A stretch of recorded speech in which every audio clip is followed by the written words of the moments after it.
My house is a magic power spot. Just by living there I become the strongest in the world. Chapter 126. Okay then, how do we use these spirit stones? They can be used similar to magic stones. However, because of their quality and flexibility in use, it'd be a waste to use them as fuel. According to Hesty, these were of a different material than magic stones. When I found out that they could only be produced by spirits at certain intervals, I already kind of understood that. But the question now is how to use them. Hesty, do you have a good idea? I thought I'd ask. Hesty slowly inclined her head and pointed at my wand. Attach it to your wand. It's strong and flexible, so I could try while doing maintenance. Maintenance, huh? That's right. Since Hesty gave it to me, I'd used it to within an inch of its life. I should have it maintained, I thought as I looked at the wand when, a dragon roared from above as it swooped down. It didn't say anything understandable in the dragon language, it just roared, so I couldn't tell what was going on. But trees become a shield for me. It was dangerous, so I had the trees grow into a shield for me and stop that dragon. The forcefully stopped dragon once again attacked, slowly trying to push through the shield. Hey Hesty. It's attacking really violently. Do you know this one? N number. It looks like one who has lost their intelligence. You can beat it up. You can't talk to it. And it isn't one of mine. I see. Then I won't hold back. Golem turned gigantic and hit it. It was bothersome to control them one by one for this, so I created a magic key for it. A second or two later, a big golem rose up and punched the dragon right in its face. And so the dragon went spinning off into the forest. Good. That was no problem, I thought, but somehow, it seems like your creation speed and power went up, Hesty said as she watched the dragon get blown away with surprise. Really? Now that she mentioned it, the speed was pretty abnormal this time. I feel like before it would have taken quite a bit more time. The speed has definitely increased, and the magic within the golem increased as well. You grew too quickly. That was really surprising. Well, I think only this aspect has really improved. On the whole, I only think I've improved a bit. A bit. That's right. This might be a bit for you, Hesty said, seeming to sulk. Maybe I said something bad again. Be that as it may, growth is a good thing, I thought, and looked at my hand. Wait, the wand has some cracks. Really? Here, look, it's cracked right here. There was a big crack right in the middle of it. It had been fine until now. Maybe it was using the magic key to create that giant golem, and that might be. You used it too hard. And it couldn't take it. Seriously? I made this very sturdy. It's proved by not breaking for several months. However, look. It broke just like that. Hesty shook her head back and forth. It couldn't handle your growth and broke. In a sense, it is proof of your growth. Yeah, that might be, but I feel like it's a waste. I was feeling sad about using it too hard and breaking it when it's okay. I'm here, so I can strengthen it. I will make something that can withstand you. Okay, sorry Hesty. No, it's okay. I enjoy it. Enjoy it? You mean making wands? I asked, and Hesty smiled a bit. That too. But I enjoy watching you use the wands that I make with all my ability. It might be, as a craftsman, I like to watch my wands get used to their full potential. Even broken? When they break, I can look for points to improve, so that is fun as well. I also like watching your growth, Hesty said as she patted the wand affectionately. So, I'll make your equipment properly. Just wait for me. Okay, then I'll leave it to you, Hesty. And so Hesty began to hammer away with spirit stone and wand in hand. Bam bam, the sound of wood, metal, and stone being hit rang out as I waited around. My house is a magic power spot. Just by living there I become the strongest in the world. Chapter 127. Evening passed into night before it was ready. Hesty handed me a beautifully polished white wand. Here, I finished the maintenance and strengthening already. That was fast. Because I wasn't making it from scratch. I took the wand in my hand and felt that the sensation and weight hadn't changed that much from before. However, I could feel something from it. It should be around twice as tough as before. It is strong enough to break rocks if you use it for hitting, yet still flexible. That good?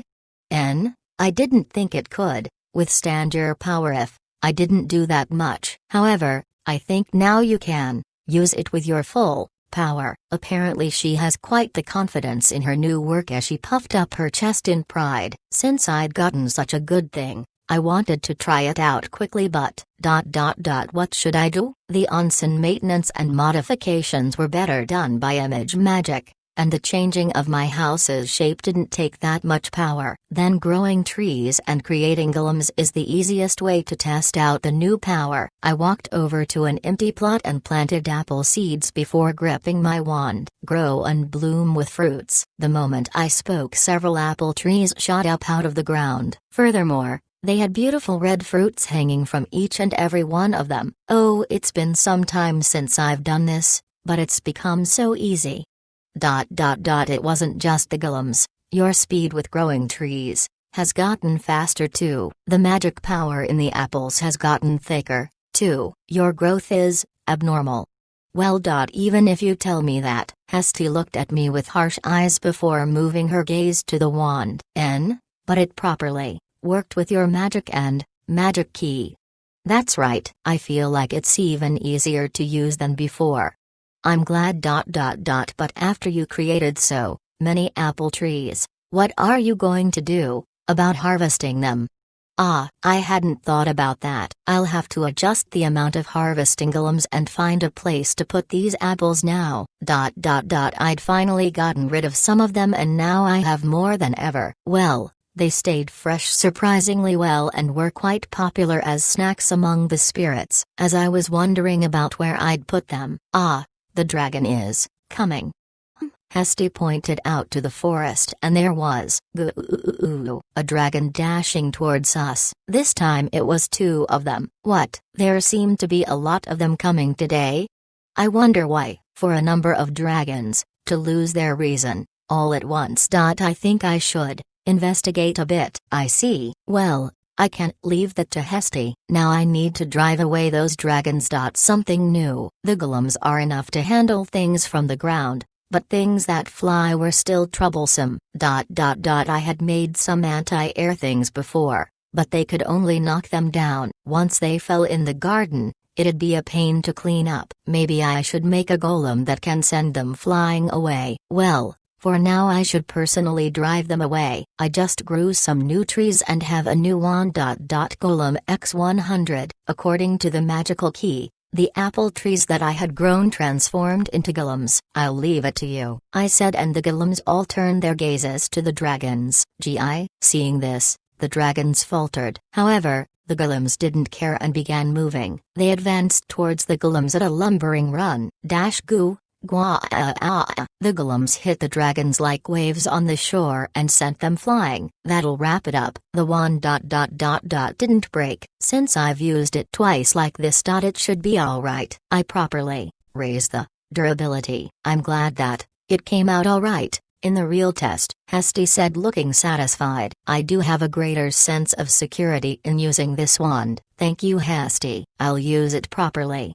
If it can't hold on, just tell me. I'll fix it up. Okay. Once we finished talking, I felt it was just the right time to go back inside and eat. I'll just let the golems run around for now and fix up the garden tomorrow. My house is a magic power spot. Just by living there I become the strongest in the world. Chapter 128. Daiki-sama, good morning. Oh, Anne, what's up? It was quite the sudden visit. I wonder if anything happened. There is a little something I'd like to ask. The other day, 3 dragons were blown away from this direction. Did you do it? Yeah, I see. The guys that I blew away must have cleared the forest and reached the plains. Thinking of that, my golems must have been strengthened. Until now such a thing hadn't happened when I fought dragons. Was there any damage? No, they quickly ran away crying. But I wonder if there has been trouble between you and the dragons? No, not particularly. They just came attacking like usual. Well, There were times when I needed to defeat them personally because I wasn't prepared. When Anne heard what I said, she let out a big sigh of relief. Is that so? Thank goodness. Up until now it was just slimes and boars that were sent flying. I didn't know what to do when dragons started appearing too. Ah, so the other monsters got blown that far away. Thankfully, there hadn't been any injuries or damage, so there shouldn't be a problem, but there might be more getting blown away like that in the future. Why? Right now I'm creating equipment to blow things away. Though I say that, it wasn't anything grand, it was just to allow the golems to automatically repel things that came flying towards us. If there's any danger I can always adjust the power. Is that alright? Yes, as long as they land in the empty prairies it is fine. Good, then I can continue with the current setting. Oh, there is one thing I wanted to ask. When the dragons landed they scattered some fangs and scales. We were hoping you would allow us to collect them. Anne nodded while asking. I just wondered why she needed my permission. Just take them if you want them. Well, they were things you sent flying away. You have the rights to them, so I have a problem with taking them without asking. You've got integrity as always, but you don't have to worry. I was just driving them away from my home. Actually, this was the first time that I'd hit them hard enough to drop scales. Well, though they may have lost their reason, they are dragons. Usually you can't remove their scales without time and a lot of magic. For the shock to be strong enough to knock them loose. Well, it's good since they can be used as materials. That's right. Then I will thankfully accept them. Anne bowed then furtively looked around. She was probably looking for Hestia again, but I want to see Anu-sama again, but I don't have time. Anne dropped her shoulders but didn't move otherwise. You won't go looking around for Hestia today, right? Well, even if she did, Hestia was out on an errand and wasn't home. Honestly, I really want to. But I have business in the Valley of the Dragons. I absolutely must go. Business? Just a little gathering of dragons and dragon kings. Would you like to come to Daiki-sama? No. I won't. I don't really have a reason to either. However, I heard that the ruler of the Valley of the Dragons was Daiki. No, I don't intend to rule it. Just that they don't come attacking. Actually, aside from knowing of its existence, I've never gone there even once. It sounds very steep and rocky, so I don't think I'd want to go for a walk there. Is that so? I understand. Then I would like to return around the evening. I will bring some gifts from the valley. Would that be alright? I don't mind, but I can't tell you if you meet Hestia or not, okay? Yugu. Number. That's alright. I can bear with just smelling the scent of Hestia Nui-sama, Anne said with a smile as she started smelling and breathing in deeply. Her nose started bleeding. I can't help but think again. Hestia must have it hard being followed around by this kind of dragon king. Well, I understand. Come when you can. Okay, thank you very much. Alright then. Please excuse me. And so Anne headed off. I didn't know what she'd be doing, but if it didn't cause trouble I'd be fine. I should probably let Hestia know about this though, I thought as I started strengthening my garden's defenses. My house is a magic power spot. Just by living there I become the strongest in the world. Chapter 129. After Anne left I continued making golems. Okay. It should be something like this. It looked unexpectedly grim-faced once I'd finished, but for taking care of things from the air it was perfect. Now I'd be able to drive them away easily, I thought, patting this new golem when I'm home. As always you come up with strong-looking golems. Hestia came home. Oh, welcome back. How was town? Same as always. However it still hasn't calmed down. The post-festival excitement is still going on, so it took time to gather the materials, she said and put down the sack on her shoulder. Inside of it were bottles covered in cloth and filled with fluids. I wonder if she's going to make something again. Once it's done I'll show you, so use it as you please. Oh, thank you. Oh, also Anne was here a while ago. When she heard me speak the word Anne, she immediately hid behind me. She peeked out and looked around furtively. Where? Well, she's not here now. She said she had business in the Dragon Valley, seemingly a gathering of dragon kings. I said, and Hesty seemed to realize something and nodded in understanding. The Dragon King Council. It was already that time. Dragon King Council? What is that? From the sound of it, it doesn't sound particularly peaceful. Well, sometimes it gets rowdy, but I think it will be peaceful this time. It's a meeting that happens every once in a while, decades, where nearby Dragon Kings meet up. Why did this thing come into existence? Well, Dragon Kings are strong, and they usually neglect gathering information. After living so long, many become like that. That is no good, so me and one other Dragon King proposed this, Hesty said as if recalling. Is that so? Then will you be going, Hesty? I won't be. Right now I am not considered a Dragon King. Technically, I lost to you, and so you are considered the king of that valley. Really? That's right, and said something similar. So it was like that, huh? You didn't know you can freely use the dragons there, you know? Well, even if you tell me that, I couldn't think of something I'd need to use them for. I honestly didn't really need this authority, though my motto is to accept what I'm given. If they cause problems, then I'll give orders, but I wonder what other usage they have. Help moving around? Well, you could have them do that, but most people will be very surprised to see such a huge number of dragons. I did it once, and see what happened, Hesty said while scratching her cheek abashedly. I see. For now, you don't need to do anything, I think. I see. Then I just make use of them when necessary? I think that would be fine. Then as we were chatting, Master Hesty-chan, lunch is ready. I heard Sakura call out. It seems it was time to eat. As I thought that I heard Hesty's stomach growl. Maybe I'm hungry?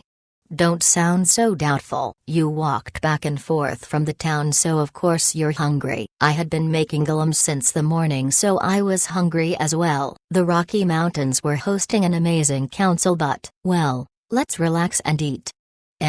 Take our time. And so we relaxed, ate, and drank tea. My house is a magic power spot. Just by living there I become the strongest in the world. Chapter 130. After we finished eating lunch and arranging the trees in my garden, a boar came attacking from the forest. It was business as usual as the golems drove it away without panic or fanfare. I wonder what I should do now. Maybe I should enter the onsen since I haven't been in it in a while, I thought as I thought this is where Daiki is, and Karen dashed over from the forest. She dashed over with excitement in her eyes. Karen, huh? I haven't seen you since the festival.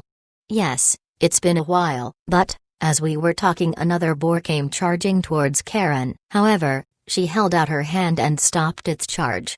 Are these Fafnir being kept by you? No, they're wild boars. They often come trying to invade. Is that so? Daiki. Would you mind if I look into your eyes a bit? Huh? I said as she met my gaze and the atmosphere around us started shaking. Furthermore, the boar's eyes filled with fear and they ran for their lives. I wonder why? Maybe it was due to the Dragon King's pressure, I thought when. Foo. Karen hugged herself as she started shivering. Just with this casual greeting, gaze, and magical surge. Just from that you can make high-level monsters run for their lives. You're really amazing, Daiki, she said as she looked at me passionately. I feel like she's saying some things that I don't get. I guess I should thank you for driving them away? No. It was mostly Daiki's magic pressure that caused them to run. All I did was clash our magic power together to get the pump primed. Please don't mind it, Karen said as she suppressed her excitement and put on a calm face. However, there was still a little something I didn't get. What do you mean by clashing magic power? Well, didn't you realize that I put some magic power into my gaze and you reflected it? No. I didn't realize. I thought we were just looking into each other's eyes normally. I see. So that was a reflexive reaction. Foo. Really? You are more than I imagined. Karen's mouth began to curve, disturbing her prim look. She seemed happy. Well, anyways, the boars were driven away, so let's get back to what we were talking about. After the incident with Anne and the talk we had, I predicted that she'd be coming along eventually. I'll just ask, why have you come here? Well, I came here coincidentally. I have business in the Dragon Valley near here. As I thought, the Dragon King Council is the cause. Since I was between the valley and the town, it wasn't unusual to see a little traffic. But today I've had a lot of personal guests, I thought, and looked at Karen. By the way, sorry to interrupt, but this is Dayaki's principal residence, am I correct? Karen said, eyes sparkling. Well, yeah, it was the truth, so I nodded as her eyes began to sparkle even brighter. For there to be such a magic spot. To see it like this. It's so moving. I'd taken a map and left town for the forest, when I felt an incredibly huge magic power. I had thought that maybe. But I never dreamed that it'd be like this. Karen said as she looked around restlessly. This is beyond anything I'd expected. This land's magic, your home's power, and Dayaki's power all combined together to produce something incredible. I've never seen anything like this. If there wasn't the council, then I would have liked to stay here and talk, she said, and finally looked back at me. She had been so excited this entire time, but now she had put on a calm and collected face. Dayaki. After the council is over, could I come back to talk again? I haven't truly thanked you yet, so I would like to pay another visit. Her entire speech pattern had changed to being very calm and smooth. Honestly, when she was in this mode she was easier to talk to, I thought, and answered, after all, and would be coming back anyways, so I didn't really mind. If you come back too late, I'll be asleep, okay? That's fine. The council should finish up quickly. The council should be something fairly important, so I wonder if it's okay for her to be so flippant about it. Well, it's their business, not mine. So I don't have any right to comment. I got it. Then come say hi before I go to sleep. Okay, thank you very much. Then I'll go finish the meeting at top speed, Karen said, and ran off towards the valley. Seems like I'll be getting more visits before the day is done. Moreover, it seems that the council will be very lively, I thought as I headed towards my onsen. I'd been sweating while doing my gardening, so a bath should feel great. In front of them, Diania inspected several pieces of paper on her desk and spoke up. Well then, Karen said, the Dragon Kings are heading to the forest and valley for a gathering and you came here. But is there anything else to report in the town? No, there is nothing in particular. Everything is as usual, a young knight reported, seeming nervous and confused. Indeed. The gathering of Dragon Kings was a scary matter. It's not as if she didn't understand how they felt. Diania had heard about this council from Karen and Anne, including some internal details. But still it was nerve-wracking. But there was no need to show that. She was nervous, but could still take action without fear. Have we been connected to the Wolf People's information network by the technique? Yes, we've connected properly. If there is anything abnormal in the Dragon Valley, it will immediately be reported here. The number of wolf people engaged in the information trade had increased as of late. It was helpful as they were more knowledgeable about the forest than the knights or even the adventurers. Alright then, have the Night Order be on standby. If there is any abnormal monster activity in the plains or around town, immediately take care of it. With this, the Night Order shouldn't have any issue moving, but if that were to happen, then, Knight Captain, please send out a mobilization order for the adventurers as well. Roger. I will also contact the Shining Head gentleman as well. For now we've secured the personnel. All that was left was to cope with each problem as it arose, Diania thought as she examined her papers. As the young knight carried out his orders, he looked back at Diania every now and then with a bit of envy. Wow. The princess is so calm.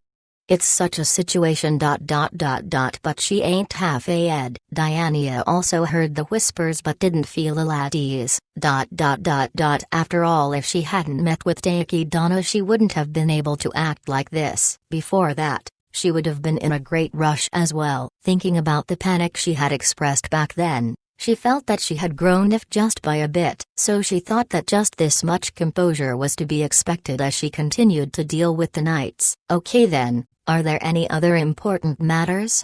All that's left is ... That's right, maybe because of the Dragon King gathering ... But monsters have been flying out of the forest onto the plain all beat up. There has been no damage to the town, but it is an abnormal situation. Receiving that report, Diania looked at the Knight Captain and they nodded at each other. You don't need to worry about that. Is that all right? Yeah, this phenomenon has nothing to do with the current situation. In the first place, it wasn't an issue that needed to be worried about really. Understood, the knight said and stepped back. After that it seemed there was nothing left to report. All right then, we must be cautious about the Dragon King situation. We must do the very best we can. And so the knights left the office. It'd be nice if nothing happened. But it's best to be prepared. Diania murmured and left to continue her preparations. My house is a magic power spot. Just by living there I become the strongest in the world. Chapter 131. Since the morning they had gathered and spoke about the movements in towns, countries, and different types of information. How should I say this? I'm glad that this number has come together, but ... without the direction of Anusama I'm a bit troubled, Anne said while scratching at her cheek and looking around. If it was like usual, Hesty would have taken the lead in presenting her information. But this time she wasn't here. Because of that, the conversation didn't really get going. The management was always done by Hesty. For the years we've been holding this, that hasn't changed. Is that so? That's right, Tilda. That hasn't changed for over 100 years. Ramiros laughed carefreely while Karen agreed. That's right. The thing that we need to be most cautious of and the thing we need to pay the most attention to ... happens to be the thing that Hesty knows best. I see. Anne thought proudly. As expected of Anusama, she knows so much. Then she followed their example and got the conversation going. Right now ... the thing we should be most cautious of is the existence of Daiki-sama, I suppose. Yep, that's right, Tilda. That won't change, will it, Tilda? I completely agree. No matter how much you think, it won't be a loss, Karen said, seeming excited, and could understand as she was drawn to the strong and very sports-minded. But, by the way, Karen and Sama hasn't challenged Daiki, have you? Well, yeah, with that much power it's less a challenge and more a request. Furthermore, it's me making the request. Yes, I will patiently continue. I understand that feeling, Karen and Sama, Anne said, grasping her hands in strong agreement. To get closer to Anusama she had approached time after time, making a nostalgic for the past. I feel like that's a bit of a strange thing to feel camaraderie about, but make sure you don't cause Daiki-san trouble, okay, Tilda? Though I have as well. I understand, Ramiros-sama. But you can act so carefreely in front of Daiki-sama. I can't believe it. Daiki's magic power was vast. Hesty may have been used to it and didn't pay it any mind, but since she had just met him her body still shook from the shock it gives. It felt good, but Anne only felt the desire to feel it at certain intervals. She couldn't be so easygoing about it. By that measure, Ramiros-sama is amazing, I think. But how are you able to be like that? Tilda, that's obvious, Tilda. I owe Daiki-san my life first off, and secondly I'm not his match. It wouldn't help even if I was cautious. He'd probably beat me in 5 minutes at most after all, so that's how I'm able to be so carefree. Ramiros laughed, and thought that this way of thinking really demonstrated the attitude of one of the longest living Dragon Kings. I'm still not experienced enough. I need to learn more, she thought. I can't be satisfied just by meeting Daiki-sama and Anusama. After looking at the other two Dragon Kings, Anne motivated herself anew and remembered one other thing she wanted to speak about. That's right, I remembered something related to Daiki-sama. You know that his power is saturating the land around the forest and town, right? It appears that because of this, small magic stones are appearing near the town. Oh, is that so? If that is the case, then a quasi-dungeon may appear. That should be a good place for Princess Athena to train, Karen said while nodding slightly. Why, you are very passionate about training, aren't you, Karen and Sama? Of course, I promised to raise her into a proper warrior. I'm grateful that Daiki has allowed us to take a step in the right direction. For Anne, the land filled with magic was helpful for her item and tool creation. However, This may be related or there may be other circumstances. But the dragons in the forest are exhibiting abnormal behavior. Ah, that's right. When I was coming here I saw some dragons that had lost their rationality. They did give off a strange feeling. Ramiro's also felt this was an issue apparently. Should we inform Daiki of this? Tell Daiki-san, it might be a good idea so he doesn't get rubled by this. That's right. Well then, let us go to Daiki-sama and Anu-sama. And so the Dragon Kings began to move. Before the sun set, the Dragon Kings arrived at my home. I said you could come back. But that was fast. Sorry to come with so many of us. A rivulet of sweat dripped down Anne's cheek as she bowed apologetically. Behind her were, I'm glad we came before you went to sleep. Daiki, there's lots I want to talk about. Daiki-san. It's been a while. Let me get in the onsen again. 2 people. One filled with spirit and one filled with lethargy. They were really a varied group of personalities. Well, whatever. There were some apples left. Maybe I should dry them and steam them. Should I make some tea? Yes, I'm really sorry Daiki-sama. Thank you for your hospitality. I'll gratefully accept. And so we began to talk while drinking tea. My house is a magic power spot. Just by living there I become the strongest in the world. Chapter 132. So a dungeon is getting created again? More accurately, it is a situation on the verge of another dungeon where only magic stones aggregate, Anne said with a warm and fluffy look on her face as she hugged Hesty. Hesty looked at me with eyes that seemed to have abandoned all hope. But as soon as Anne arrived she had caught Hesty and hugged her. I'd help her once we finished talking. Would there be a dungeon master? That was what I was most concerned about. It wasn't a big threat, but his appearance would signal the ruining of my garden by large numbers of monsters, so I'd prefer if he didn't appear. The one who responded was Hesty, who was being crushed into Anne's chest. Normally, it shouldn't exist, yet a dungeon master needs many years of magic power, and magic stones, before running wild. Fumu, so it needs time to grow. Well, it's a good thing it hasn't appeared, I said, but Hesty shook her head, but she hit Anne's chest while doing so. And how pushy. A vein in Hesty's head became visible. It seems she was quite irritated. That's just what usually happens. You're an exception, so there is a possibility that a small one was created. A strange magic power has been felt, as well. I don't really want to be treated like an abnormality. But you're saying there's a possibility. It'd be troublesome if my home was damaged. In that case there's only one solution. Then I should go into the basement and crush the problem before it flourishes. You mean preventative measures in the dungeon? Yeah. But it's already pretty late and I need to make preparations. I'll go down tomorrow. I wanted to finish up my new golem prep so I would go tomorrow morning. I see. Then I'll help too, Hesty said as she shook off Anne and walked to me. Oh, thank you. Don't worry about it. I want the dungeon master's magic stone too, Hesty said and nodded. This Dragon King is reliable, I thought when. Can you take me too? Me too. I wanna see the basement. If possible. Me too. I want to stay near Daiki if I can. The Dragon Kings raised their hands one after another. Somehow the participants increased quickly. It's suddenly become quite a large group. Well, the more the merrier. It'd make it easier on me. So all of us are going this time, huh? I said, and Sakura gave a small laugh. Foo. Then I'll need to make a large lunchbox. Yeah. Sorry Sakura, I've given you some more work.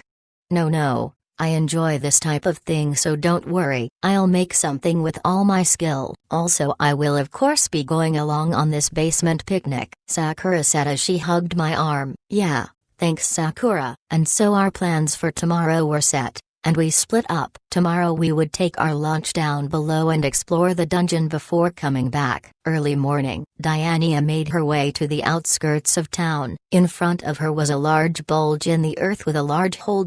It was a newly formed cave. So this is where the monsters are appearing? Yesterday she had sent a scout squad which confirmed that monsters were appearing from this hole. Diania had determined that the inside of this cave was transforming into a dungeon and decided to go there at the earliest she could. She had to crush the dungeon master quickly. Furthermore, she wasn't the only one here. Hi Aha Princess, good workin' with you today. The adventure group Shining Head was here as well. I'm grateful that you accepted the request. I'll be counting on you as well, Diania said in gratitude and extended her hand for a handshake. The Shining Head leader, Ash, took her hand. Hi Aha, the request for today is guarding you, defeating monsters, and exploring this cave. This is it, yeah? Yes. No doubt about it. I can protect myself so you don't have to worry too much. Hi Aha, that's right. Princess is strong so you might not need the protection. But if you find yourself in need we're gonna do it, right guys? Yeah, the men's voices echoed. Diania watched them feeling they were reliable. But anyways, you guys are fired up.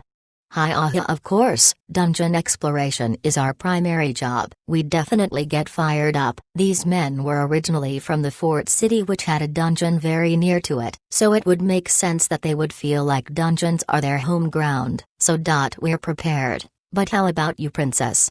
I'm all ready. No. I meant that one over there. How about you? Ash looked a little further behind Diania. There you could see Athena in adventurer's garb. Athena. You plan on following? It might have been inevitable with the ability to emergency teleport and with the Shining Head group who was so competent at dungeon exploration.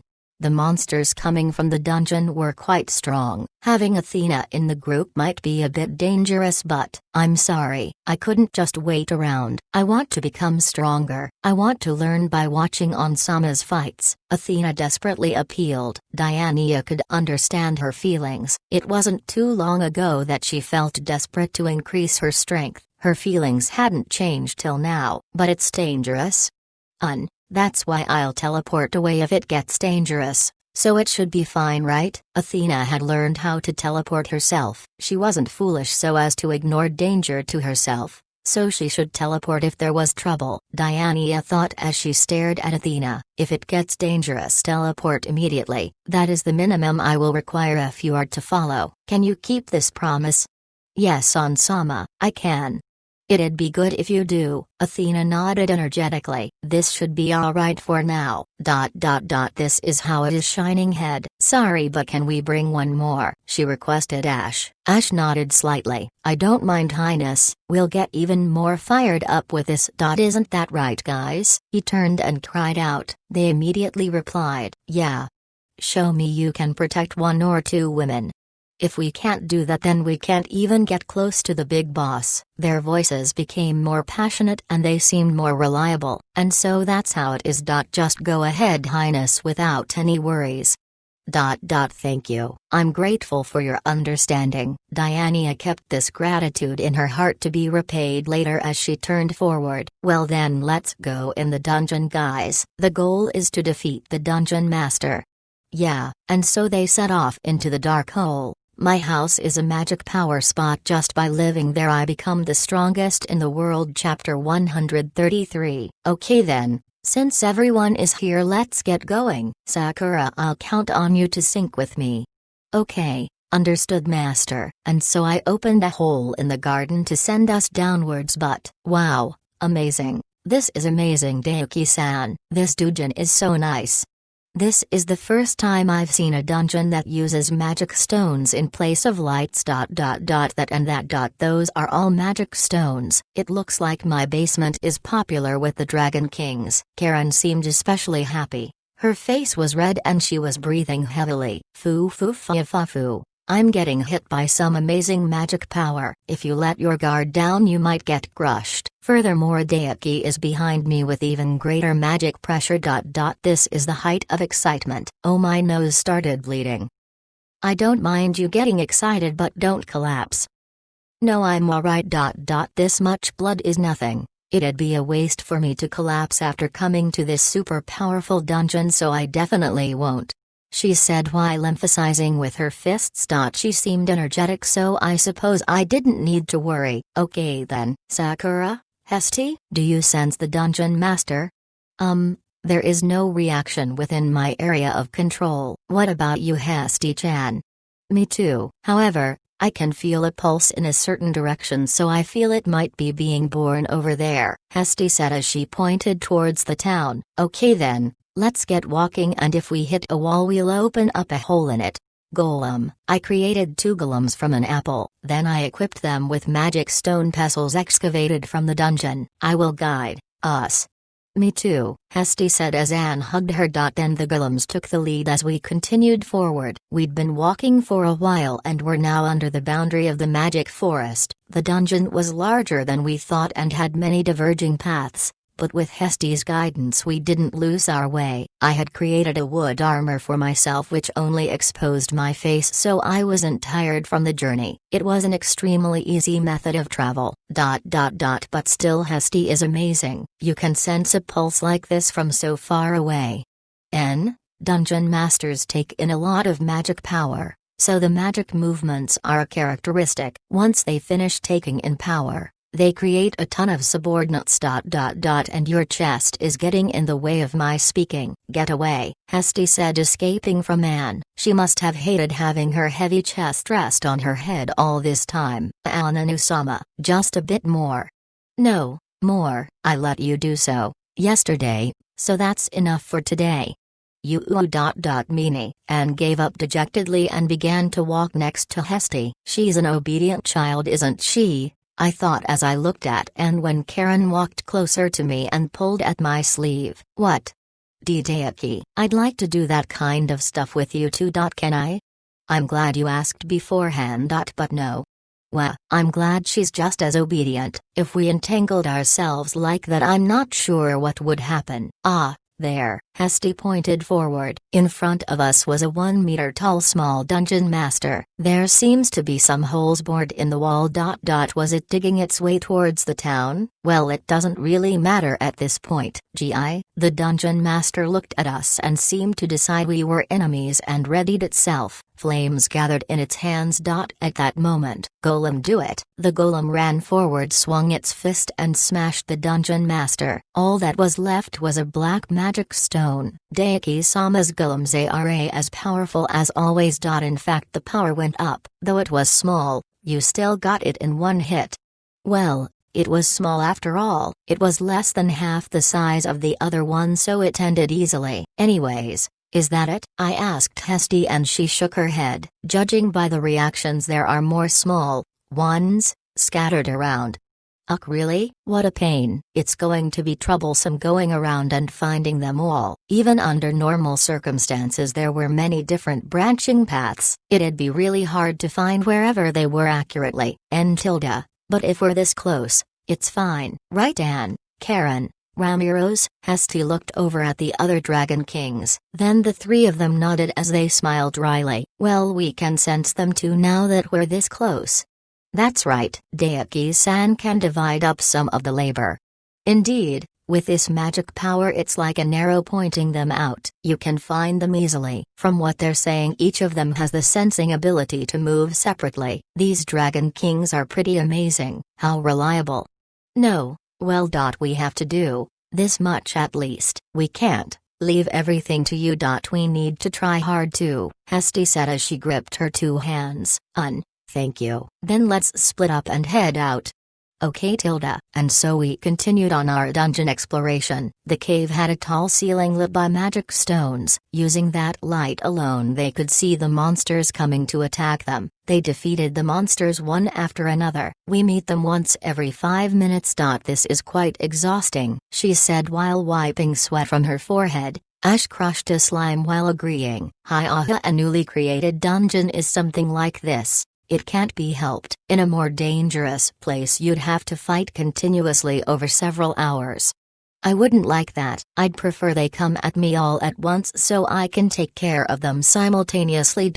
Oops, fire lance. A goblin interrupted their talk and Diania attacked it from a distance. As I thought. Princess's firepower is amazing.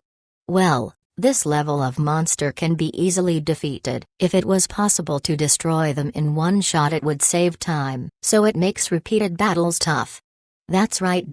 Well, since I'm not too used to dungeon exploration, I may be wasting power. Compared to the Shining Heads, her consumption was quite severe. Well, dungeons wear on people's bodies and minds. The only ones who can take it easy down here are large monsters and spirits/apparitions. I see, there's no such thing as a dungeon that's nice to people. The feeling from the light and slight magic power coming from the magic stones in the walls was likely enough to drive people mad. It's great that you guys are knowledgeable about dungeons. Well, this is our line of work. If we lose from this much, then it's all over. So then you guys will be moving forward. That's right, we'll beat all DA monsters in front of us. The Shining Heads responded cheerfully as we proceeded. Diania felt relieved that she had invited them when, temporary stop. They suddenly stopped running. In front of them was a giant shadow. That shadow was something Diania remembered well. A dungeon master, huh? It was the appearance of an enemy that had beaten her not very long ago. It wasn't as large as the other one, but it had already began to create servant demons. It had already created a squad of 10. Darn, protect the princesses. The Shining Heads looked serious as they surrounded Diania and Athena. They prepared their defenses. They were quite dependable, she thought. Sorry, but let me head forward a bit. Princess. Diania stepped out in front of them. Oh, Ansama. What are you? She could hear Athena's worried voice from behind her. You said you wanted to see me fight, right, Athena? Diania brandished her wand and laughed. Once this was a figure that struck fear into her heart, a dungeon master, but now she didn't feel any such fear.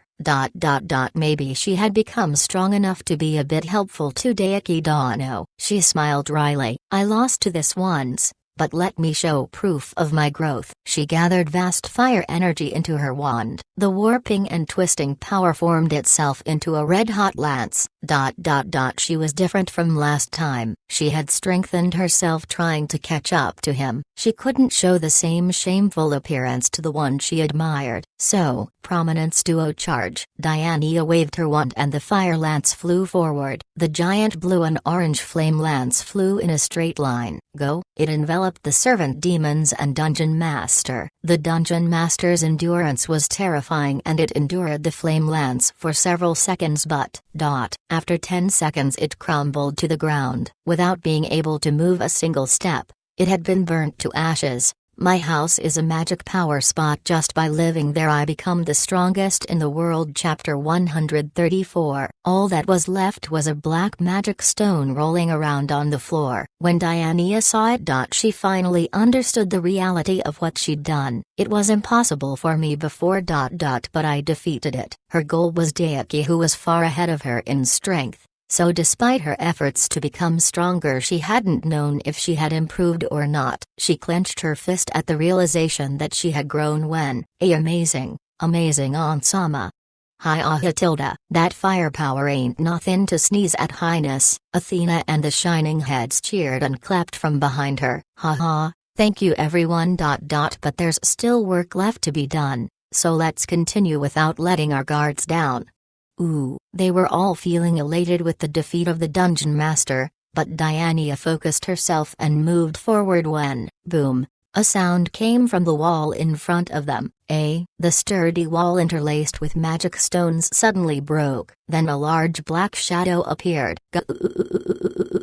It was an even larger dungeon master. The one before was a medium. But this was a large. There was a clear difference. Prepare for combat. Diania yelled as she instantly took her stance. The Shining Heads entered their defensive positions. No matter what type of monster it is. It seems to come every 5 minutes in this dungeon.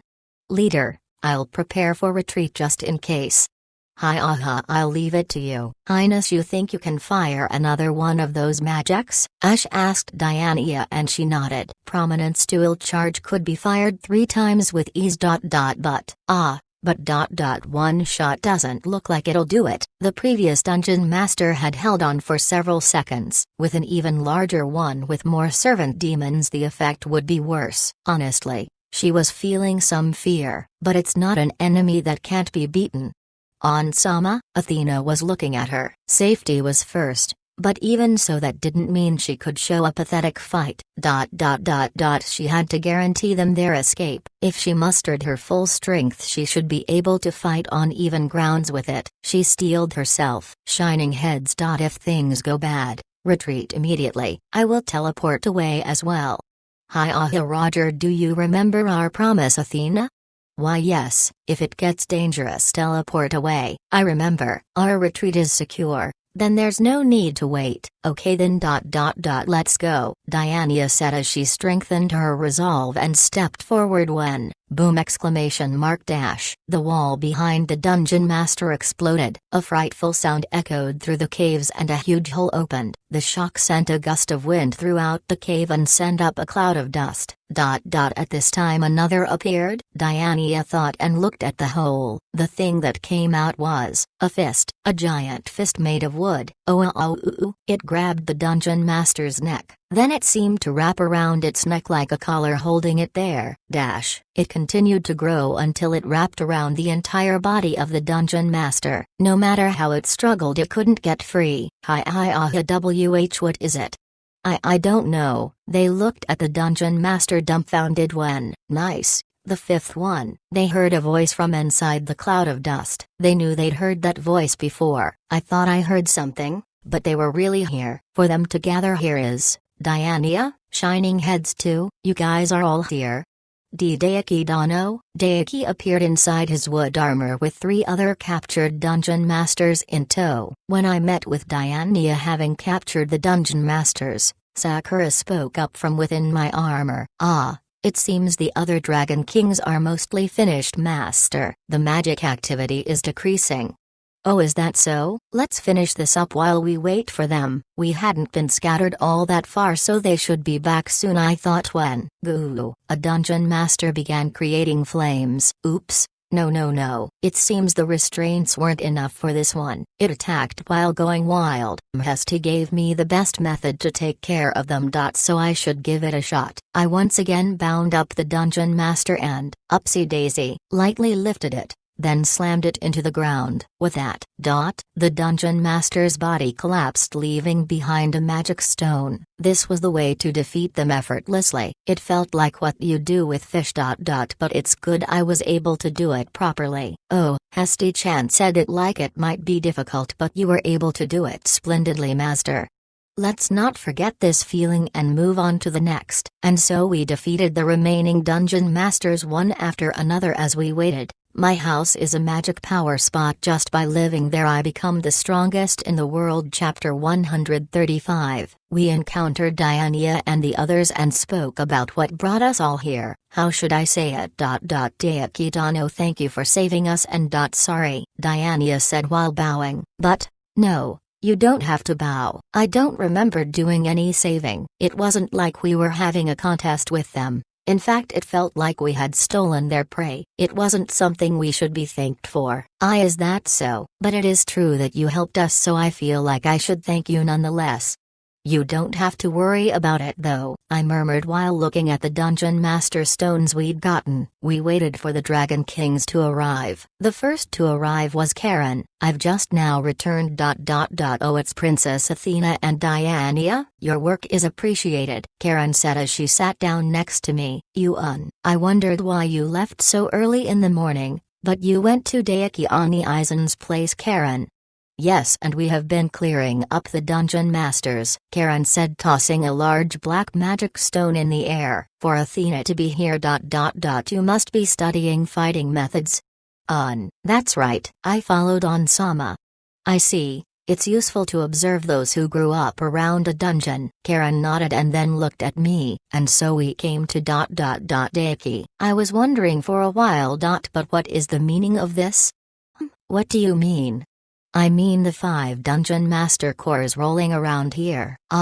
It sounded like she was talking about dried persimmons with how she's referring to them. Little odd here. It just means that she casually brought it up, so it seemed unimportant.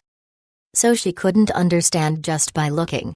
I defeated them a moment ago and they became magic stones.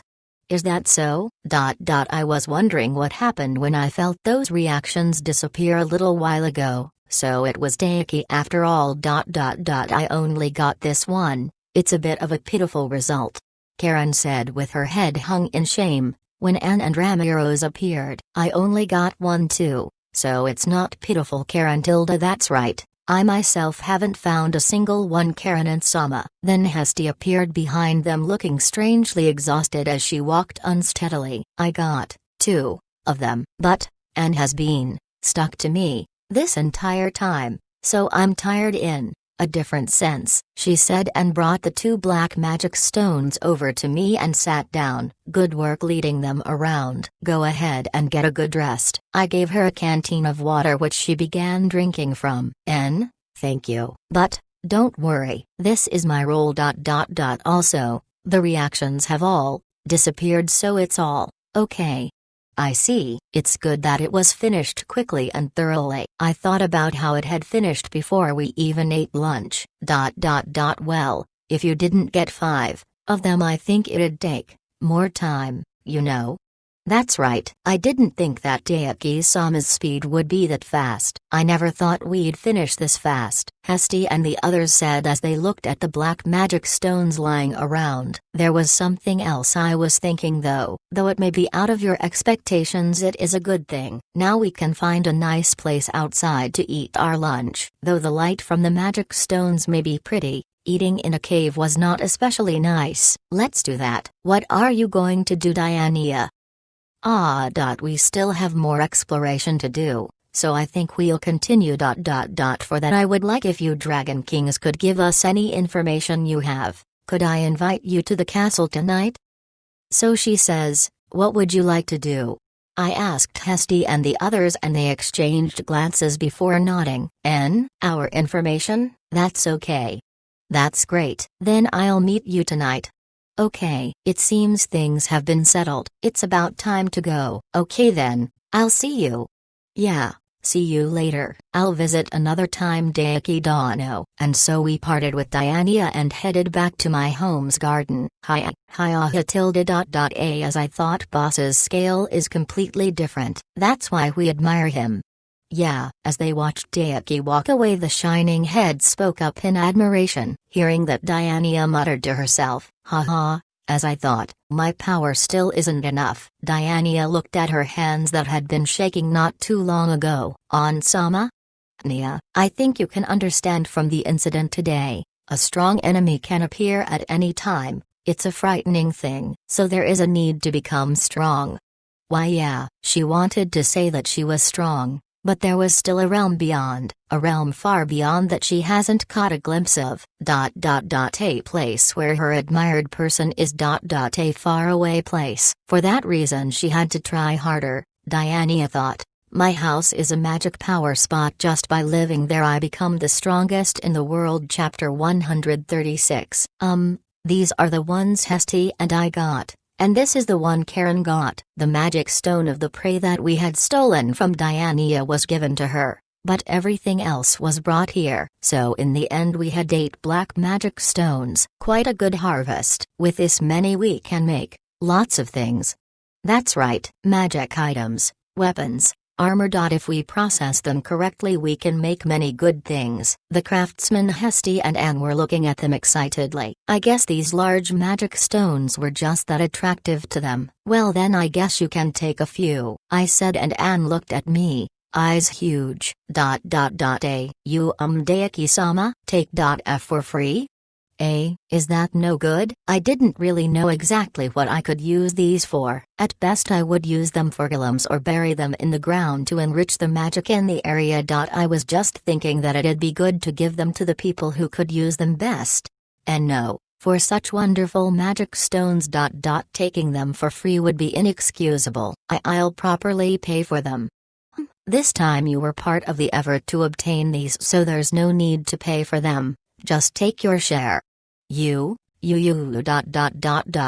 then I'll do as you ask and take one, and timidly accepted a single magic stone. There was no need for her to be so timid, it was her own spoils of war. What about you guys?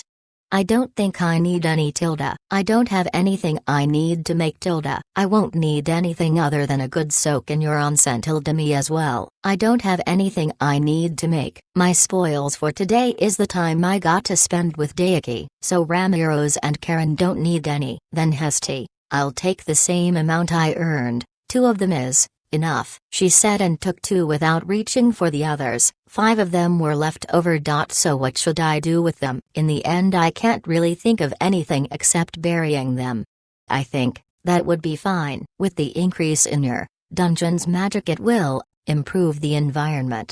Is that so? Then I guess I'll do that. But as I was gathering them up I realized something. Huh? There's a kind of blue one mixed in. What is this? N? Where? Here, the one in the middle. Among the dungeon master cores there was one ultramarine colored one. Thanks to the dim light in the dungeon it looked black, but out here it became easier to see. This is the first one I took out, right? Probably. The size and shape match. Why does it look like this? I said, tilting my head. Hesty did the same and began to mutter. N tilde, probably. It took in a lot of water and water magic. It might be a water type, dungeon master. Huh, so by taking in a lot of such things the magic stone's color can change? N? There are things like that, so I think this is the case. It should be proof that the surrounding earth has high water content. Is that so? Well, since this garden has a lot of plants and trees it's good for the ground to be well irrigated. But if I bury this will the magic and water circulate better? That is probable. I see. Then I'll give this one preferential placement. It'd be good if burying this one helped the growth of things in my garden. I started to go and bury it when, Master everyone tilde, the tea is ready. Let's have lunch tilde. Sakura called out to us with a pot of tea hung on her arm. Okay then, the division of the spoils is over so let's eat. Let's go. And so our adventure time ended and our lunch time started. Though we hadn't walked too much, it was still proper exercise and we had worked up a bit of a sweat. That made the lunch even more delicious. It seemed even more delicious than usual. Eating outdoors is good every now and then. My house is a magic power spot. Just by living there I become the strongest in the world. Chapter 137. The only ones left were Ramiros and Hesty. Ramiros started pulling at her clothes as she walked to the onsen. Daiki-san, can I leave my clothes over there tilde? Yeah, it's fine. Okay, yay bath tilde. Ramiros threw her clothes onto the dressing room wall and hopped into the washing area. She must have gotten dirty after the exploration. She must be feeling refreshed. I just remembered. Diania wanted to talk to the Dragon Kings. What's going on with that? Are you going to Hesty? I could understand Karen who had to go with Athena but I was a little interested so I asked Hesty. Hesty nodded as she sipped her tea. Ramiros and I decided to go and talk. I can understand Hesty going, but why Ramiros too? She said that she hadn't made up for the trouble she caused yet. Also, when she can get fired up, her analysis abilities are high. Despite her usual nonchalant attitude she seemed to be the type to hold to her word. She also properly washed herself before entering the bath, so she should have some manners as well. However, her behavior after entering the water was sloppy. Well, yeah, it'll take a while to get her motivated. And she's still sloppy about things, but she is one of the longest living among us. She can do it when she tries. Though she's sloppy. I see. As I'd expect from childhood friends, they know each other well. Oh yeah, I don't know if it's okay to ask. But I was wondering which one is older, you or her? None of them look like their age, so I couldn't guess. After all, the one who looked youngest, Hesty, was one of the oldest. I was curious and asked. Hesty didn't seem particularly offended and answered. I forgot the number of years, but there are basically 2 divisions, me, Ramiros, and Karen. And one more who is as old, then Anne and 2 others who are new. I see. New and old. I'm sure they're two different generations. Ramiro's and I are the eldest, and the ones with the most knowledge. If we are together, we can engage in information trade. If Ramiro's is alone, there's a good chance the conversation won't continue well. I see. Being able to maintain a conversation is important. I feel like if it was Ramiro's and Diania one-on-one, the conversation wouldn't continue well. Even without that, Anne will be pining after me, and Karen may participate but will be more focused on Athena's training. Only me and Ramiro's will be competent. As expected of Hesty, she has considered what the rest of them would be like. She spoke so nonchalantly, but she was properly thinking of their circumstances. It kind of makes me want to reward her. Aren't you tired? I'm okay because I'm near you. What does that do? Did this have anything to do with being near me? There is strong magic infusing the area around you, and my body has gotten used to it. So, it is practically breathing it in through my skin, which recovers my stamina. Or that's how it feels. Huh, is that so? I didn't know that. That's why you're a help to me. Though being around Anne has tired me out mentally.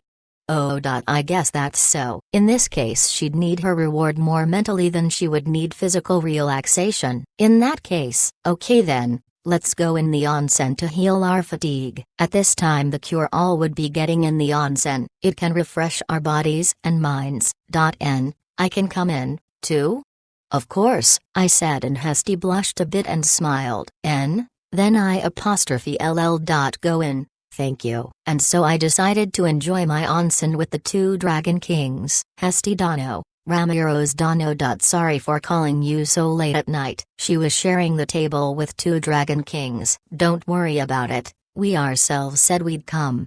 That's right, I wanna pay back the humans for the problems I've caused too, they said while relaxing and eating the snacks she had prepared. It really helps that you are willing to share information with me. From evening till night they had given her information on the dungeon interiors, exploration, and dungeon masters' behaviors. Thanks to that, the town's defenses had become firmer. Though it may be small scale, the dungeon can become a hotbed for monster breeding. I'm glad we're aware of it before it was a problem. Hesty explained her information in easy-to-understand statements. It made it easier to finish the work that needed doing.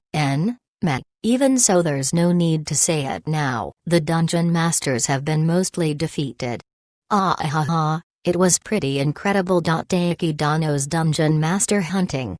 That was yeah, at a level that I've never seen before. The magic reaction became so little that I was surprised. Diania had her hands full with her own battles, so she had no room to observe, but now that she was here, she did a desire to see how these Dragon Kings fought them. However, right now she was in the middle of work, so she sealed that thought. So was there anything else of note? For me, there was nothing. How about you, Ramiro's? Do you have something to talk about? Maybe about the Dragon King Council? There's a bit more to talk about, Hesty. Diania Santilda. Ramiro's nodded and said without hesitation, I forgot to bring it up during the council. But the Dragon King of the Lake may be coming here. Diania doubted her ears. She wondered what this Dragon King had just said. A new Dragon King is coming to this town? That's right, the one that lives in the lake shrine near the fort city. That girl seems to be coming here, she easily affirmed. It seems that this Dragon King's arrival was definite. Hesty heard that and turned to Ramiro's with eyes squinted. Why didn't you say so earlier? I wanted to say it during council, but Hesty wasn't there and I couldn't grasp the right timing to say it. I thought it'd be fine if I brought it up later. I know that. My administration of the councils help you to bring up your information, but Anne didn't help out? Wishing that she had told her beforehand, Hesty dropped her shoulders despondently. Well, a bit ago. When I entered the onsen, I got a telepathy that reminded me. She said, I can feel people with a lot of magic power gathering over there, so I'll be there within a week. I've told you, over and over, that you need to say things Like that faster. A vein on Hesty's forehead looked fit to burst as she pinched Ramiro's arm in her grasp. I'm sorry, Tilda. Don't get mad. Don't pinch me, Hesty. Okay. Please calm down, you two, Diania said, and Hesty took a deep breath trying to calm herself. Then she spoke. That girl is coming here, huh? That's right, she is, Tilda, with how you're talking. Does this Dragon King have special circumstances? They don't seem too happy. They weren't saying these things in a very good tone. You could say that. Unlike us, she causes quite a few troubles. Diania-san needs to be careful. Eh? That girl is strange. More accurately, her sense of values is different. Once she got a bit angry and destroyed a town's castle. That did happen. Hesty nodded in agreement. That's not just a little trouble. But, though she is a bit off, she is upright, in her own way. We will speak to her, so that she doesn't cause trouble. Is that so? I'd be grateful, but I'd like to hear a bit more about her. She didn't know what kind of storm was coming to the town, but she wanted to prepare herself. Well, we haven't met for many years, but if you'd like past information, I can provide it.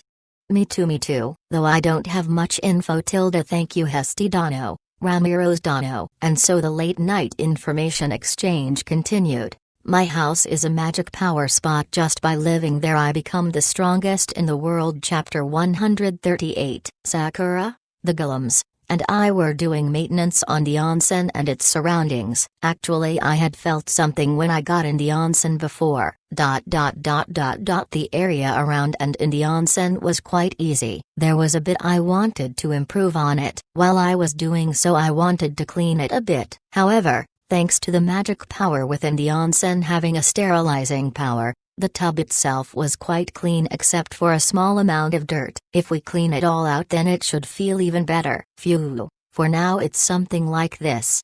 Good work, master. Here, have some tea. Oh, thank you. It feels like it's been getting warmer in the forest. It's to the point where you work up a light sweat by doing some exercise. That made the iced tea even more delicious, I thought as I drank it down. Master, did you place another pipe in the onsen? I don't remember doing so. Why? Well, it's just that I see some movement in the water by that rock, Sakura said while pointing to the rocks closest to the dressing room. When I made the bath I made sure that the rocks weren't placed dangerously, and I don't remember fiddling with them since. Okay then, golem. Go pick it up. So the golem with a magic stone mallet dug up the rock and the earth there. Then, from the ground a clear stream of water welled up. A spring at this kind of place? So it seems. It was water with quite a high level of purity. But why did it appear here? I understand that there is an underground stream, but it's not like it would randomly tunnel its way straight through solid rock to come out here. Or so I thought, when Sakura looked at the ground, nodding. Master, it seems that the magic stone with water magic is generating water beneath the rocks.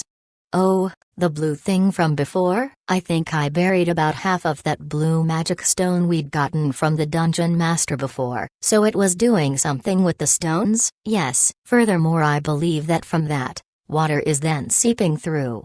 Water from magic stones. Can we drink it? The strangely produced water was not dirtied by dirt, but instead collected in rocks through which it channeled. I didn't really understand this phenomenon, but since the water was clear I felt like I could drink it. Let me investigate a bit. Composition-wise it appears to be normal water. The magic within it seems to have maintained its purity and cleanliness. It appears close to this house's, my, water supply from the Dragon Veins underground stream. Oh, so that's where our house's water service came from. I had used it without much thought since it had worked normally. Be that as it may, since it is left from magic stones the magic concentration is a bit thin, however it does not have fungus and is drinkable. I see. We can drink it. After Sakura finished her inspection, I lightly put my hand to the water and, oh, it's cold. It was unexpectedly chilly to the touch. Maybe it's because it came from underground, but it was quite cold. I scooped a bit up with my hand and drank. This is quite good in and of itself. It felt easier to drink than tap water. Like bottled water. I didn't really have a huge frame of reference, but at the very least it wasn't bad. In the end, since I had this source of water coming out, I wanted to use it for something. With these thoughts in mind, I looked towards the nearby onsen. With this location. If I just do a bit of work, I can give the onsen a water fountain. I could also utilize it to cool drinks, I think. Ah, that sounds great. There are times when you get in the bath and want to drink something cold. It's quite convenient. That's right. Then I'll remodel a bit and make some equipment. Okay, it seems that around here I won't just have an onsen, but a source of cold delicious water. Looks like my onsen will have a natural water server attached to it. My house is a magic power spot. Just by living there I become the strongest in the world. Chapter 139. I'm home.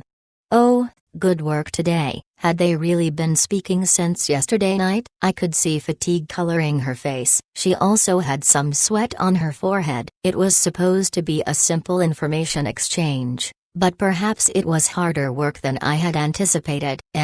Well, talking was easy enough, but there were various things that heated me up. I had to squeeze information from Ramiro's. I left her in Diana's hands, so it's fine. After that it isn't my business.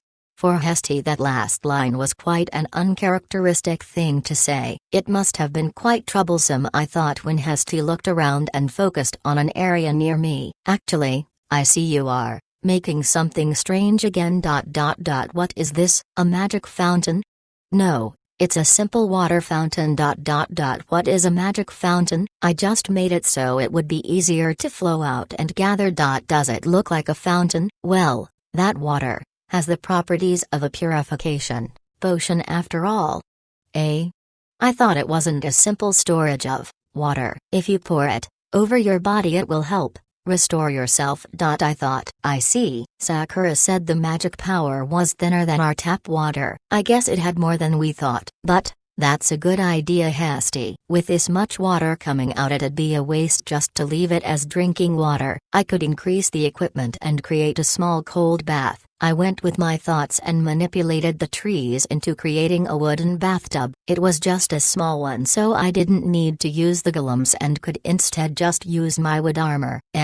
If I helped with a good idea, I'm glad. Yeah, if you have some time, you can help test it out. I want to test the temperature. If it was too cold then it could instead worsen people's condition, so I might have to adjust it. Got it. That's right. Speaking of water, another Dragon King could be coming here from the lake near the fort city. Huh, another one. They really do gather, don't they? As long as they don't cause me trouble I don't mind how many come. Unlike Anne and Karen, she's not really one to follow people, so I don't think she'll cause trouble, probably.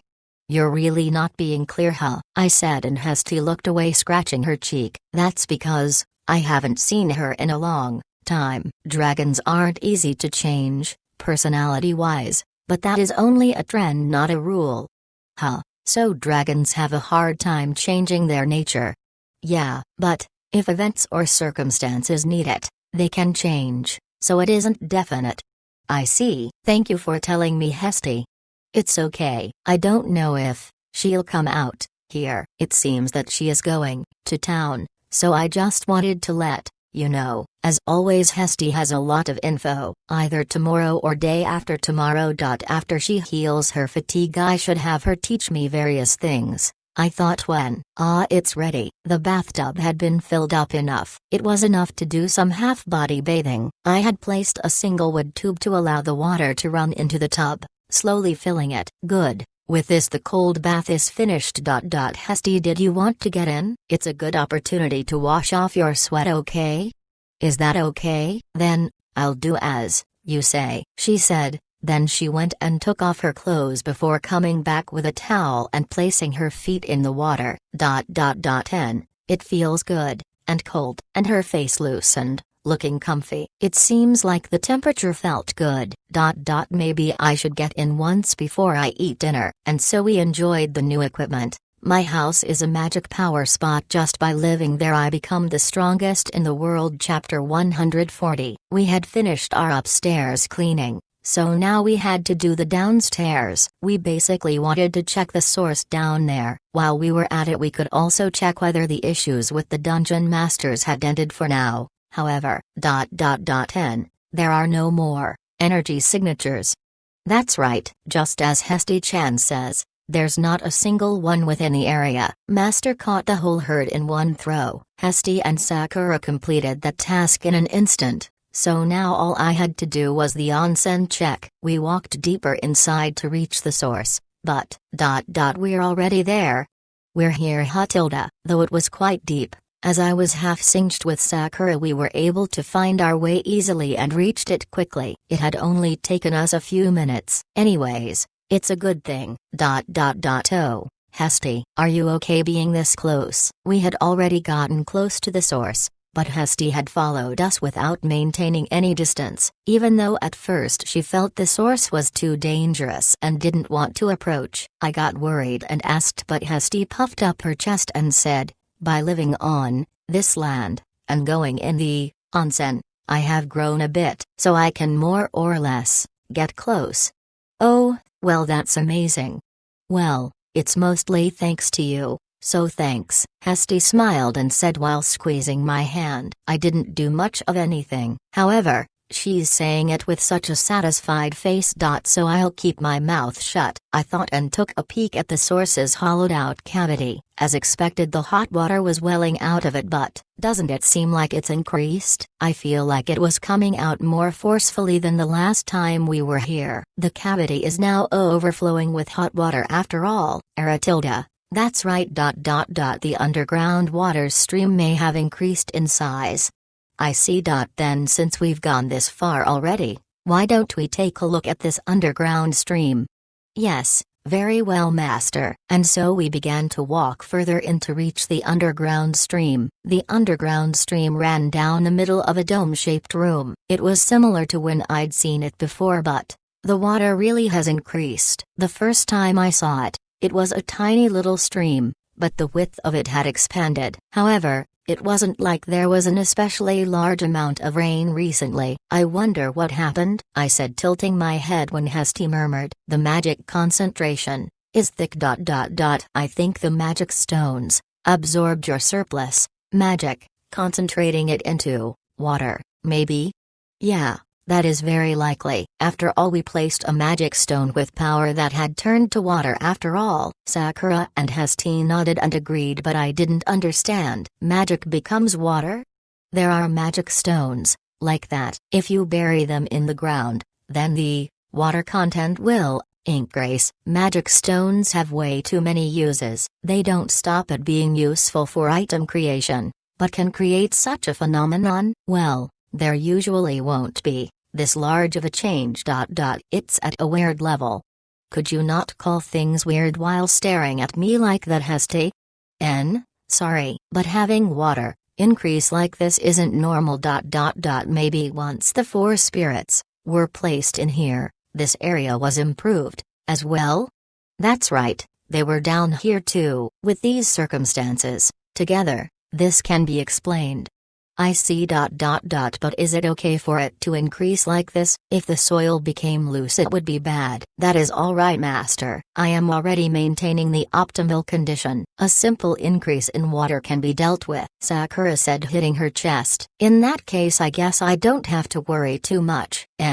Plus, if the stream splits off, using it in a water shortage in Prussia or the fort city would be helpful. Yeah. Our house can use as much water as we want now. Phew, that's good. There's no need to hold back on using water. I won't waste it, but being able to use it as I please is good. Well then, recently I've been using the onsen all the time, so once I get back I'll take a bath in my home. Alright, if you use our home, me, that much, it makes me happy. And so it was discovered that our water resources had become plentiful. My house is a magic power spot. Just by living there I become the strongest in the world. Chapter 141. What is this guy? Our way was blocked by one blue, semi-transparent man-shaped creature. It was around 2 meters tall and looked quite muscular. It was edging towards us. As I wondered what it was, well, this is a water golem with a magic stones as its core. It turns water into a solid. Huh, so you can make a golem from water too. I had only ever seen ones made from solid materials like rock, earth, and wood, so this was something new. It also gave a different feeling than a slime. They have much more magic than a solid golem, so they are, unexpectedly, dangerous. There are many adventurers who run on sight. Why is something like that in our basement? The water resources increased. Its nature is much like a wild golem. It desires magic power and looks to take it in. It seems to have been drawn by you. Oh, so that's why it was approaching. Its movements were dull, and it was stretching out its hands. I think it would be best to defeat it. But is there a way to do so? I asked, and Hesty tilted her head, groaning and seeming troubled. I think it would be best to take out its core. I see, so as long as I aim for that blue stone in its chest it should be fine? All I have on me right now to attack is the wood armor. So maybe I should throw one of my wood armor's arms? I took one arm off and lifted it into the air. Though it is water, it has high magic concentration. So it should have high physical toughness, I ended up throwing it right before Hesty could finish her sentence. With my wood armor's support, the arm, strengthened with magic, was sent flying like an arrow and struck the water golem head-on. Its body gave off a sound that definitely did not sound like water, and a banging sound erupted as the arm arrow pierced into the core. Then it exited out the other side of the golem and pierced into the wall, taking the core with it. The golem, having lost the support of the core, collapsed. It seems like it turned back into regular water. Still, it seems it's unexpectedly doable. Normally, it'd be considered hard. I looked away from Hesty. Well, I could definitely tell it had hardness not befitting water. As I thought that, Master, what should we do with the core? Sakura had grabbed the wood arm and the core from the wall and came back. Oh right. Using this core as a reference, do you think I could make other types of golems? Yes. If Master can clearly keep the image in your mind, you should be able to. I see. Until now I had ideas about what other golems I could make, but now that I'd seen one, it had given me the ability to imagine one to some degree. Alright, then let's take it back and see what we can make. Okay, Roger. It might be harder than making wood golems, but I think there is value in trying it. Are you increasing your war potential more? No, less war potential. It's more like I thought it would be nice to have a water golem in my garden so it can sprinkle water around. As the temperature rises, there should be more times when we are in need of watering. If it's made of water, I think it should be able to water things just by walking around. I was thinking of how useful an automatic watering system would be. Maybe I should modify some of my golems to have watering cans for hands. This is the first time I've seen a person wanting to use powerful golems for this kind of purpose. Honestly, I was thinking of making a sprinkler system, but I didn't know how to do so properly. But I've become used to making golems, so this should be easier. I'll give it a try. Really, dungeons are just full of ideas. I think only you would treat the threat of dungeons as a place to give you ideas. As I received Hesty's resigned gaze, I thought that my tasks had increased a bit. When I get home, it'll be work and experiment time. My house is a magic power spot. Just by living there, I become the strongest in the world. Chapter 142. When we returned home, I tried my hand at making a water golem. You're as fast as usual.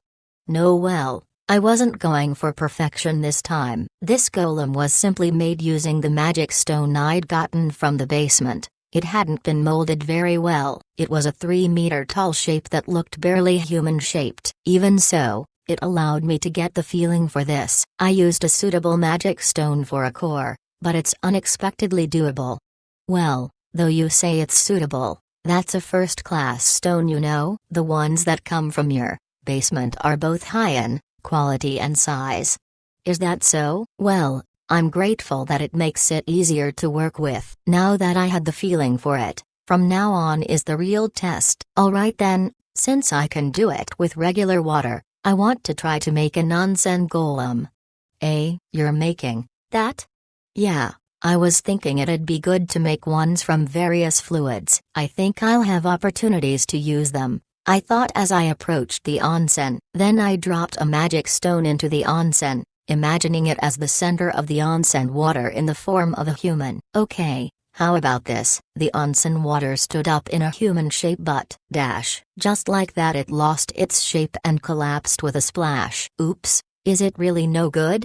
It's not, no good. It looks like the magic stone didn't have enough power. That matters too? Of course, the stronger the magic in the liquid, the more power the core needs. I think if you increase it to 2 magic stones, it will work. Fumu. It seems like I need to pay attention to the core from now on. Water golems take a bit more effort. Wait, the only thing that matters is the amount of magic in the core, right? That's right. Do you have anything else? Well, yeah, I have quite a few things filled with magic. I'll try them. And so I did it. In just a moment. You did it, huh? Oh. The onsen water golem stood up with its hands raised. In the center of it were 3 apples floating around. I had gone into my garden and grabbed apples to toss in. That allowed me to complete my golem, just by looking. My objective is complete. It's basically an apple bath now.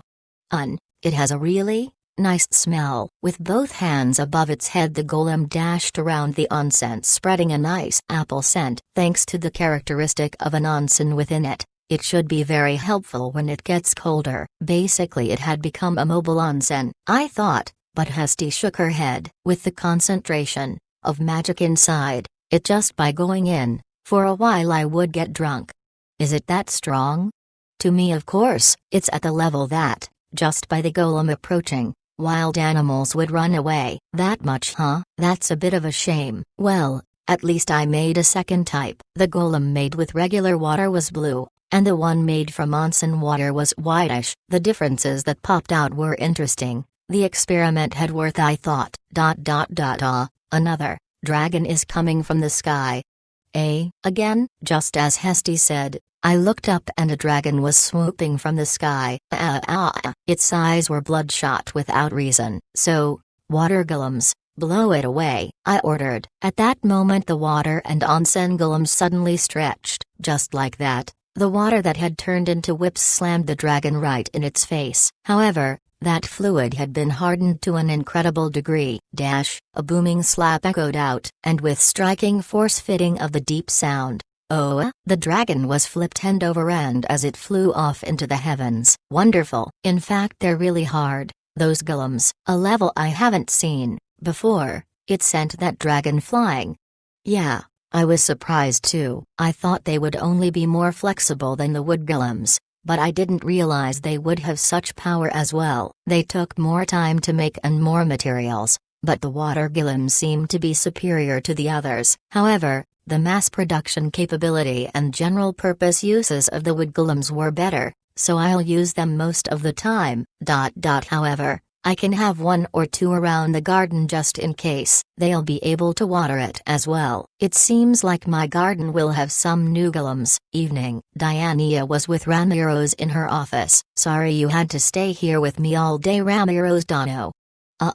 It's okay, Tilda. I'm the one who waited too long to bring up that the Dragon King of the Lake was coming. Also, I can eat delicious food here, Tilda Fumu. It'd make the kitchen staff happy to hear that. Honestly, her consumption was nothing to sneeze at, but the chefs said that makes it worth making.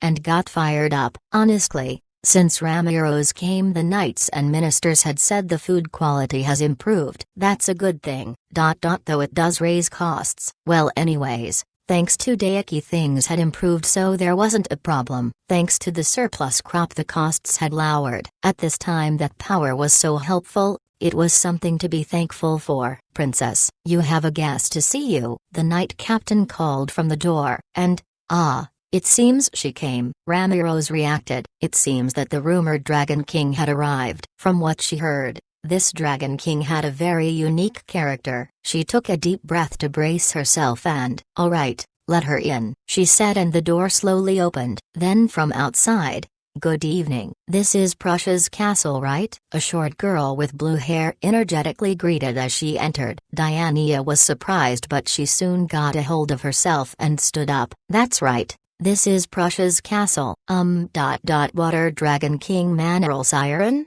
Yeah, go ahead and call me what you like." "You're Diania? I heard about you from Ramiro's. Nice to meet you," she said vigorously, putting her hand forward for a handshake. "Why yeah, nice to meet you." Diania took her hand and felt a cold sensation. Maybe it was because she was the Water Dragon King, but her hand was quite damp. However, though she was soft, you could clearly feel strength from her hands. "And so, for a human you have good hands. They are soft as a woman's hands should be, but you can feel that you've gone through troubles," Mana said while holding Diania's hand. "Haha, thank you Monadano. By the way, what is that behind you?" Diania said, looking behind her at the small blue orbs that were floating behind Mana. The small blue balls with wings floated through the air carrying a box. "These children? They are the spirits of the lake and temple. Don't mind them. They're just carrying my musical instrument." Instrument? The box had an instrument in it? She wondered why they brought something like that. "Yeah, that's right. I use sound and breath to control water, so this thing is needed." "Right guys?" Mana said, and the blue spheres flapped their wings like they were clapping. "I see. Basically this is your armament?" "Well, I didn't came to fight though. In fact I came because there was some weirdness in the water and I came to deal with it." "Is that so?" Diania had heard that she came because the other Dragon Kings were here. Well, that too. But first on the list is flood control. Recently there has been water filled with magic power flowing into my lake, and I thought there may be some abnormality.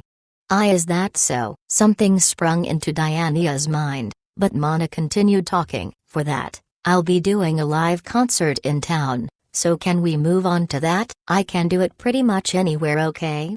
Diania tilted her head confused, and Mana did the same in response. Then they both looked at Ramiro's. I'm sorry, I just remembered. It seems they had gotten more than they bargained for with this Dragon King. My house is a magic power spot. Just by living there I become the strongest in the world. Chapter 143. Okay, today we'll be doing some more experiments. Sakura, are the preparations ready? Yes, master. We have plenty of apples harvested this morning. Last night it rained, but it turned for the better this morning. It was fine weather to continue the work I'd started yesterday. Then walked into the onsen while lost in my thoughts, about to toss the apples in, when I realized something. Suitilda.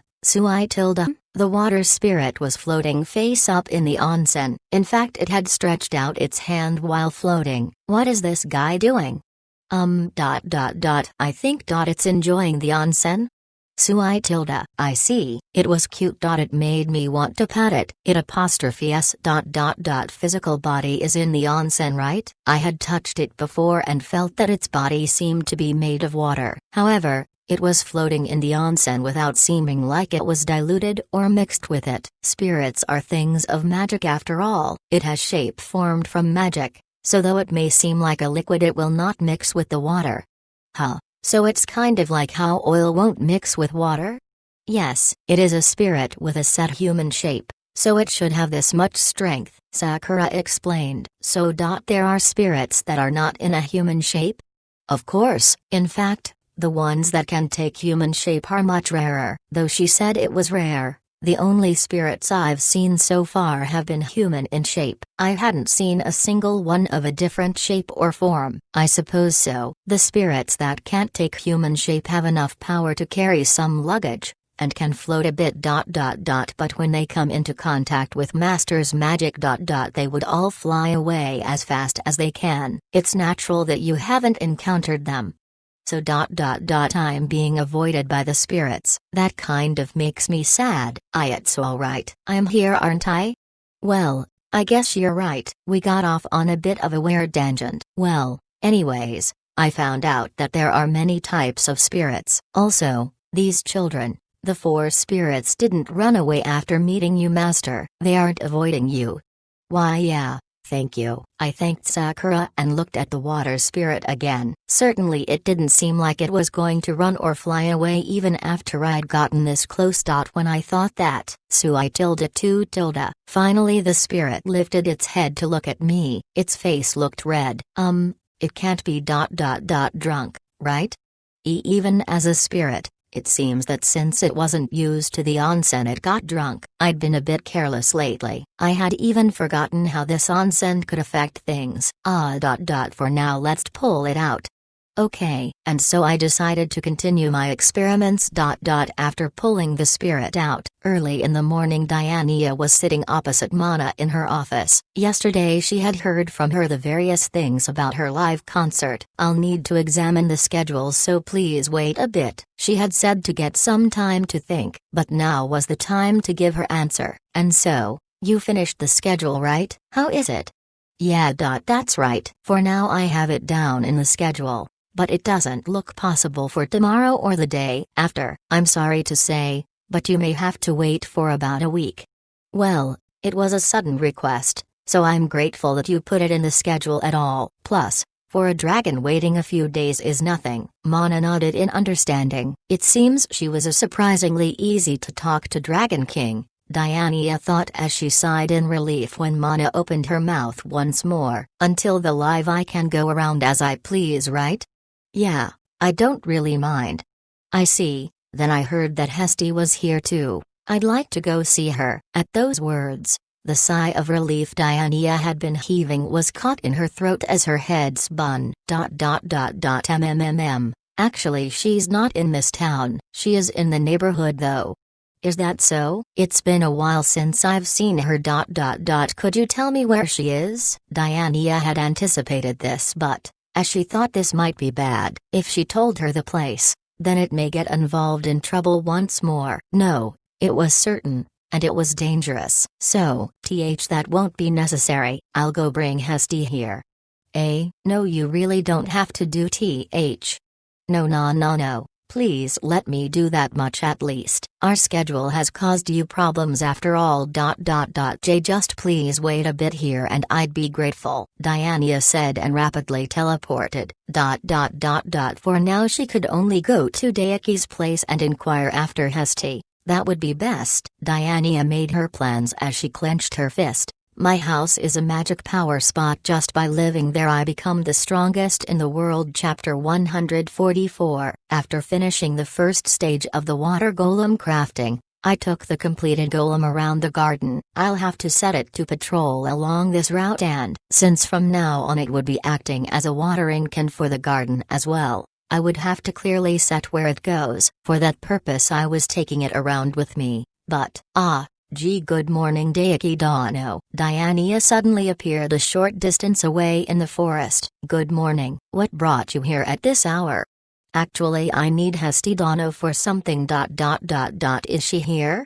She is, but I glanced back at her cabin. Since the previous evening she had cooped herself up in there saying, I got a good magic stone in that dungeon before, so I'll attach it to your wand as a just in case spare, and took my wand with her. I was thankful, but she hadn't left her cabin even once since then. It looks like she's focusing pretty hard, so I don't want to disturb her.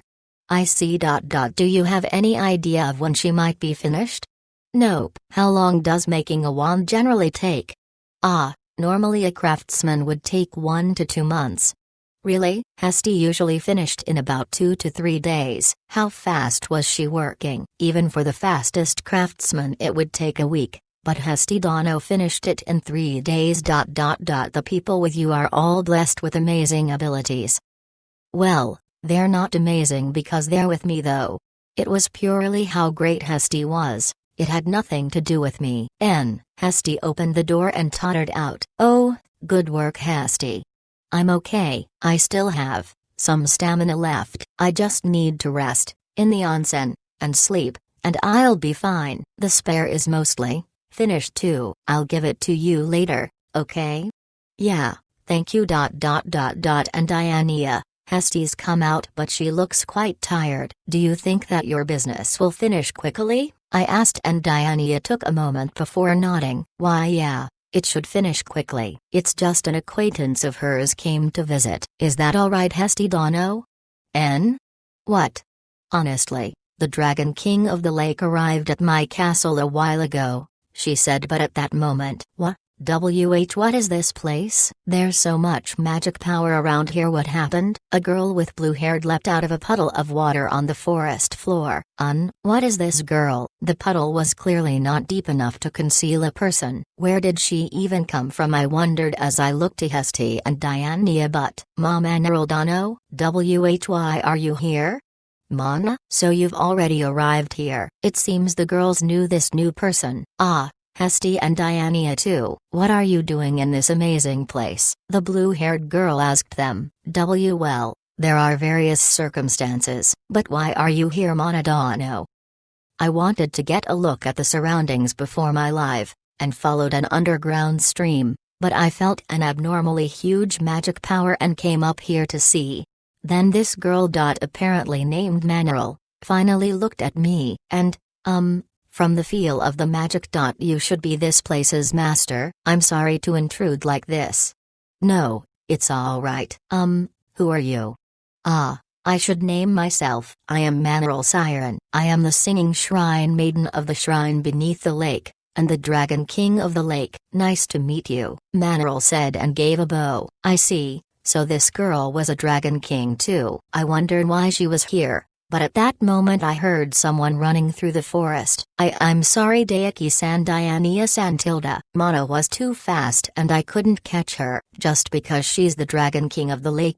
Why can't she assimilate with water? It's foul play Tilda. It was Ramiro's. She was running over. It looks like today would be another day full of guests. 3 of them had already gathered here. Since they were all Dragon Kings, maybe an impromptu second Dragon King Council would break out. Well, whatever. Well, we can't just stand around here. I've got some chairs, so let's take a seat, then let me hear what's going on. Especially Diania, you seem to know what's happening, so I'll have you explain.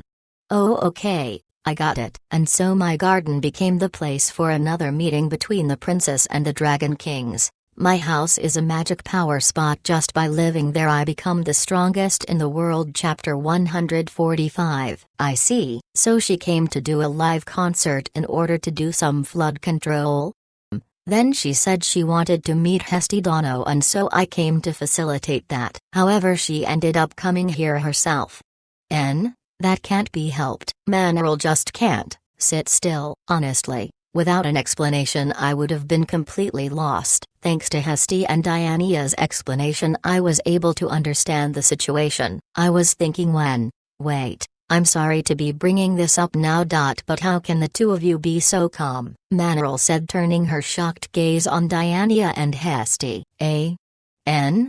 Hesty is. Well, she might be the same as always, but Diania, how are you able to be so calm in front of a man with such incredible magic powers? Isn't it strange? There were a few seconds of silence after Manuel said that. Hesty and Diania made a sound. It made me want to speak up too. How should I say this? For a Dragon King to react like this. It's fresh. Up until now the Dragon Kings had been expressionless, a pervert, too easygoing, or someone whose life revolves around pitting themselves against strong people. It made it almost unthinkable that she might react like a normal person. With all due respect, it's because I've gotten used to it. But you're right. It's alright, Monadano. Daiki Dano is an apostrophe T. That's scary. Why did you have to say that's scary? But I won't bring it up right now. Well, I do know that Hesty is living here quite peacefully. I understand it logically, but I can just sense that the magic power here is completely unbelievable. It's like an origin spirit or a living tear in the world, you know? Well, I'm just a person who lives here peacefully. I'm not something as important sounding as an origin spirit or living tear. That's still strange. The underground water vein has amazing magic too, so much so that I thought my senses were broken. So this Dragon King can't sense the water vein in my basement. Mana is the Dragon King with the best sensing ability range. Yeah, thanks to that I was in for a shock. It seems like the reason the water flowing into my lake was becoming so incredible was thanks to you.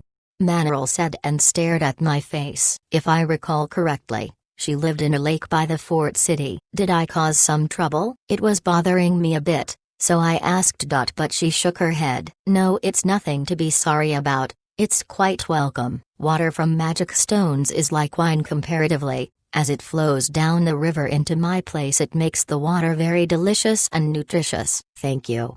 Well, it's simply a result of me living my everyday life. No need to give thanks. Actually, I hadn't expected it to be compared to wine. I wonder if this Dragon King enjoys poetic expressions. Well, it's just that a bad little thing saw the delicious wine coming from the stream and ran away from my lake straight to the stream, so I came out to stop it. I need to do the live to achieve my flood control.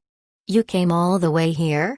That's right. It's something that I should do. It came from my home after all. I see. This Dragon King seems like a pretty good person. With Hesty and Manaril as examples. It seems that the small Dragon Kings have a strong sense of responsibility. Phew. What is it, Daiki Santilda?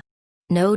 It's nothing. I looked at Ramiros, who was lazing about as I thought those things. Well, anyways, once again, nice to meet you, Manaril. It's good to meet a sociable Dragon King, I said and held out my hand for a handshake. And nice to meet you, but you can just call me Mana. She timidly grasped my hand and, Han, cried out in a small voice. N, did I grip too hard? No, it apostrophe s. Okay, nice to meet you, Daiki-san, Manaril said with a red face as she averted her eyes. Somehow I feel like Monadano's behavior is a bit strange. Diania seemed to be muttering something. I wonder what. Anyways, now Mana and I had become acquaintances. My house is a magic power spot. Just by living there I become the strongest in the world. Chapter 146. By the time we'd finished discussing matters with Manaril, the sun had almost set. This brought the meeting to a close. So Diania, I sensed where the water vein is, so I think I can do it out in the plains outside of Prussia. But could we construct a concert venue? Manaril said before they left. Are you really okay with the plains? Will it be alright if she doesn't do it inside the forest or the Dragon Valley? It's alright if she does it above the water vein. Yeah, that's fine. After all, Daiki-san is here in the forest. He's like a magical bulwark for the water vein here after all. I'm being treated like a protective wall. But if there won't be any problems, I don't mind. Also, I have tentatively done a purification exorcism, so bad things shouldn't approach. That should also guarantee some safety. Oh, thank you. I don't know what effect it'd have, but it seems to be preventative. What a good hardworking Dragon King. Don't worry about it. It was easy enough after all. However, the plains and the forest are a different story. Those places need her song. So that probably means there'll be trouble. Venue. A venue. Monadano, how large a venue do you need? Let's see. A place with enough space for a stage and my spirits to play their instruments. Also a place for the audience to watch. If there are a lot of people listening, it should increase the effectiveness of my magic. I see. A place in the town is possible, but the plains, Diania said with a difficult face. Is it really that hard? No, if we take our time it is no problem. However, the stage in town already needs many people to work on it, so it's a bit difficult. Monadano, you wanted the performances to take place with less than a week between them. Yes, thinking of safety, I'd like the two concerts to take place with as little time between them as possible. In other words, the construction of both of them should take place at the same time. It sounds like a pain, but, Mana, do the materials for the stage matter? The stage. That's right. As long as I can sing and dance and it won't break from the vibrations, it can be anything. I see. That's good. You did something nice for me with this underground stream here, so I'll do something in return. Diania, take me to the plains and I'll do the construction. Diania, Hesty, Manaril, and I were teleported to the plains. I scattered several apples around. Okay then, with this grow and come together trees. And so the apples grew into trees and grew together into one large shape. It was a huge semicircular stage. Furthermore, the other ones in the surroundings grew into bleacher-style seats, and so it was completed in a few seconds. Okay then, finished. How is it? What? Ah, did you want it larger? I can make it larger, but I'll need more trees to strengthen it. I turned my head to ask her, but Manaril immediately shook her head. And no, this is more than enough. But how did you do this? Actually, how did you manipulate all those trees at once? How? I just grew the trees. But I can't explain it well. Well, anyways, this place is pretty close to my home, so I can extend my control area here pretty easily. It's basically home ground advantage. No, it can't just be home ground advantage when you do something like this, Manaril said and looked at Hesty. Hesty, are you always watching things like this? Well, I've become pretty used to it. You will too, so don't worry about it. Is that so? Diania, you dash. Well, I'm surprised too, but I'm more impressed. Daiki Dano's daily progress is truly something to admire, Diania said as she looked between me and the stage. Daiki Dano, thank you for showing me this example. I'd like the town stage to be like this one. Well, it's something made by one inexperienced in construction, so only use it as a reference. I had thought of a theater stage and made it. Also, I wanted to make it strong enough that even a golem could jump around it. Okay, got it. Neither a dragon king or a spirit able to make things like this, and Manaril was looking at me dumbfoundedly. I feel like she was surprised about something strange. But this was one problem solved. So it was all alright. Since it was nighttime, the passageways were mostly deserted, but even so this part of the castle was usually quiet. After all, sorry to suddenly ask for a room without too many people around, Diania. No, don't worry about it, Manaril.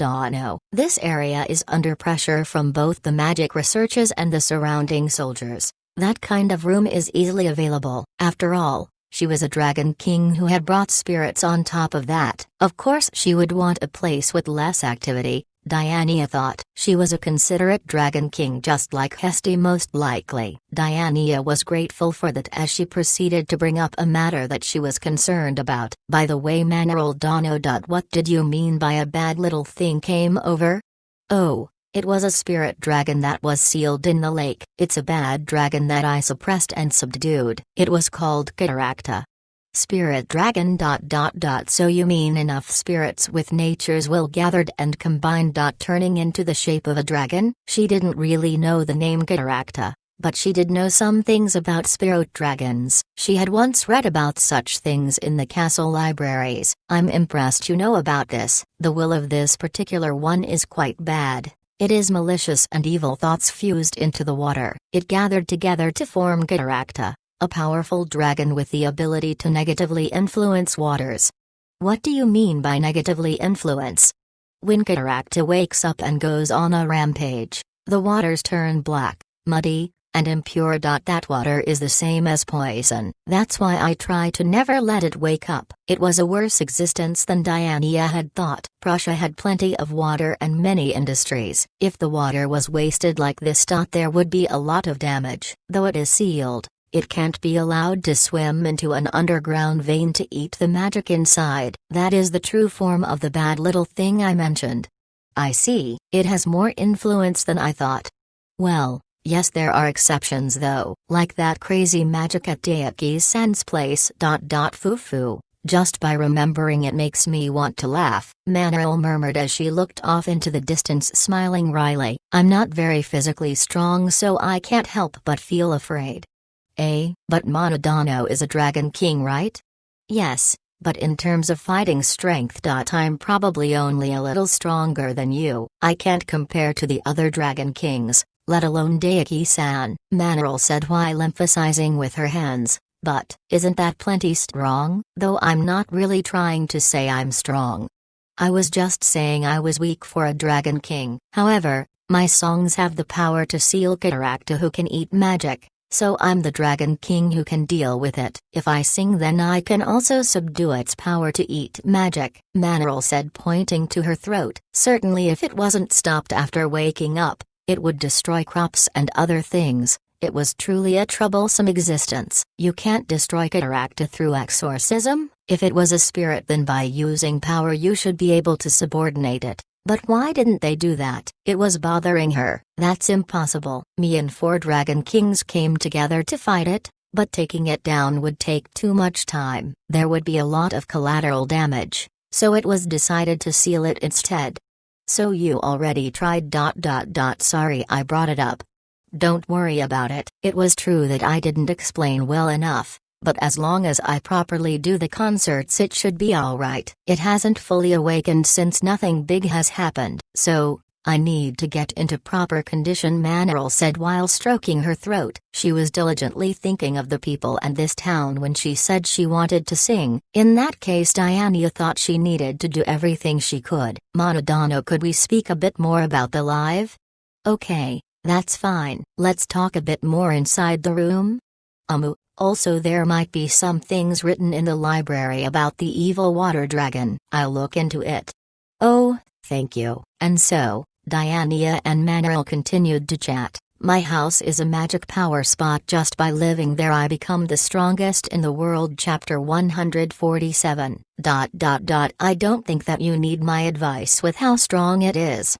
Well, it's the first time I've made something like this, so I should make sure. If there was some kind of defect, I'd be sad if the live went poorly. Those were my thoughts as I turned to begin when, oh, that apostrophe s ...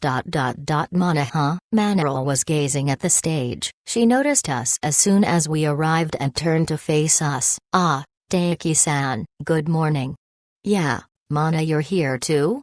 Yeah, I was taking a walk. What are you doing out here?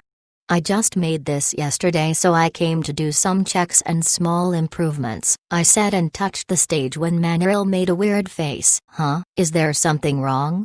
And no, there isn't. I'm happy that you'd spend your time doing this.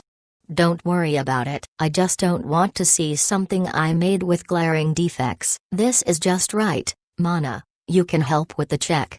Why yeah. Got it. So the 2 Dragon Kings and I began checking the stage. First, Hesty touched the stage, hit it, and got on top of it. There are no problems with the strength and holding power. The spirits and Manaril can hop, skip, jump, and dance without it breaking. Ramiros could get on it without trouble. Thanks for the praise. However, I feel a bit bad for Ramiros. Hesty was her childhood friend and one of the same generation, so when she talked about her she held nothing back. Anyways, since I'd gotten Hesty's stamp of approval so quickly, next was the one who would be using it. Mana, is there anything you'd like on this? If there is, tell me now, I asked and Manaril started looking around. Then, if there was something, I'd say a roof in case it rains.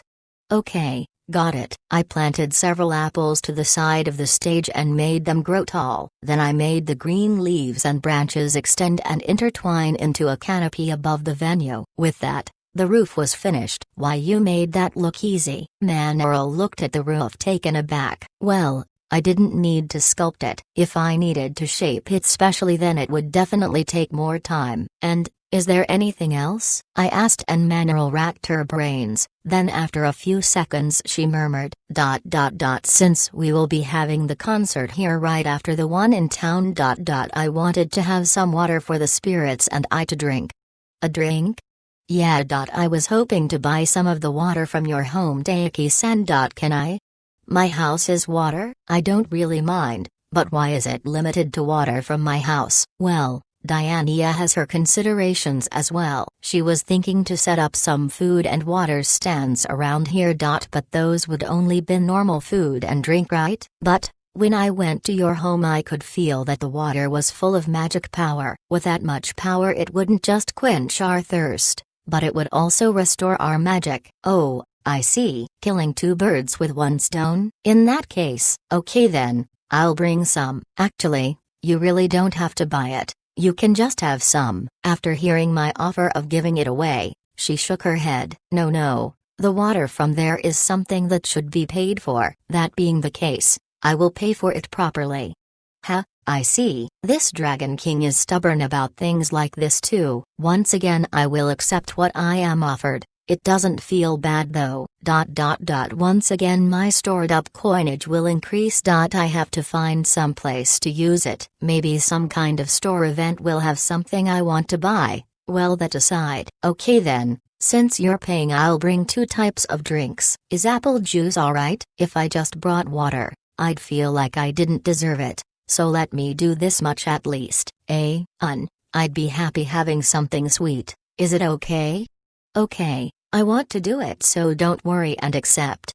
Thank you. And so my conversations with the Dragon Kings in the plains continued till the afternoon. My house is a magic power spot. Just by living there I become the strongest in the world. Chapter 148. I'd made the venue according to Manaral's requests, so I should be fine leaving the equipment to them. All that's left was my water. After I talked about it with Manaral, I had an idea. If I made a golem out of drinking water it'd be easier, wouldn't it? After all, I hadn't been told how much water to bring and I hadn't decided on how I would bring it. I had thought about making a wood cask and having the golems carry the water in that. However, if I needed to make many of them, then space would become an issue at the venue. But if it's a golem then it can move itself. It would be able to adapt to the situation. Those were the thoughts I had as I used an apple as the core to create a water golem, but, oh, this one gets dirt on it. I watched the finished golem walk along the ground and saw that the dirt was slowly mixing with it. I could clearly see the muddy color inside the pure water. I hadn't thought of it before, but it was obvious now. After all, the feet of the golem were still water. But you can't drink it like this. This straight that was perfect for watering the garden was no good for drinking. I murmured and felt pessimistic over the water golem's prospects. It couldn't be helped due to its structure. I just wondered if there was anything I could do. Good work, Master Tilda. Would you like to take a break with some tea and snacks? Sakura said, carrying a tray of goodies. Yeah, thank you. Here you go. Today I made cold tea, she said and poured it. I could hear ice straddling around in the pot. Here you go, Master. I felt the cool sensation of the tea in the cup. It made me feel comfortable as I drank the cool tea. And a thought popped into my head. I see, I just need to store it in a wood golem. Yes. Well, I was just thinking of combining a water golem with a wood golem to see what would happen. I would make a pot for it. Basically, composite? So you're challenging something new, Master. I feel like it was a bit of an exaggeration to call it composite. Even if you called it something new, I was honestly doing what I had been in a slightly different form. Be that as it may, I'll give it a try.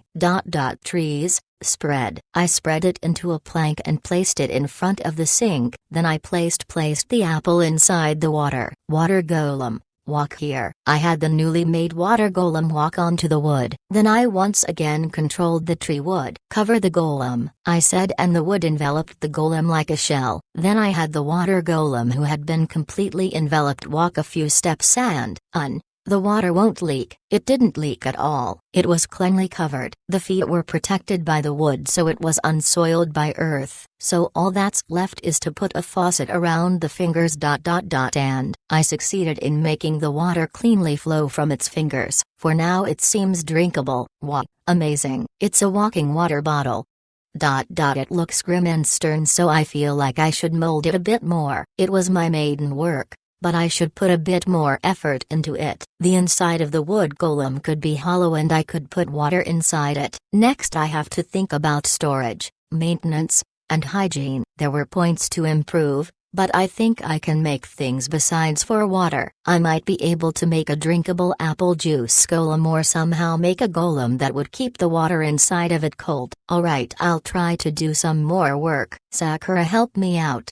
Okay. Got it, Master. And so, the composite golem was produced as a prototype drink server. I have various things to improve, but it's pretty nice as it is. My house is a magic power spot. Just by living there I become the strongest in the world. Chapter 149. Hi, boss, you here, Tilda? Boss Tilda, what are you making?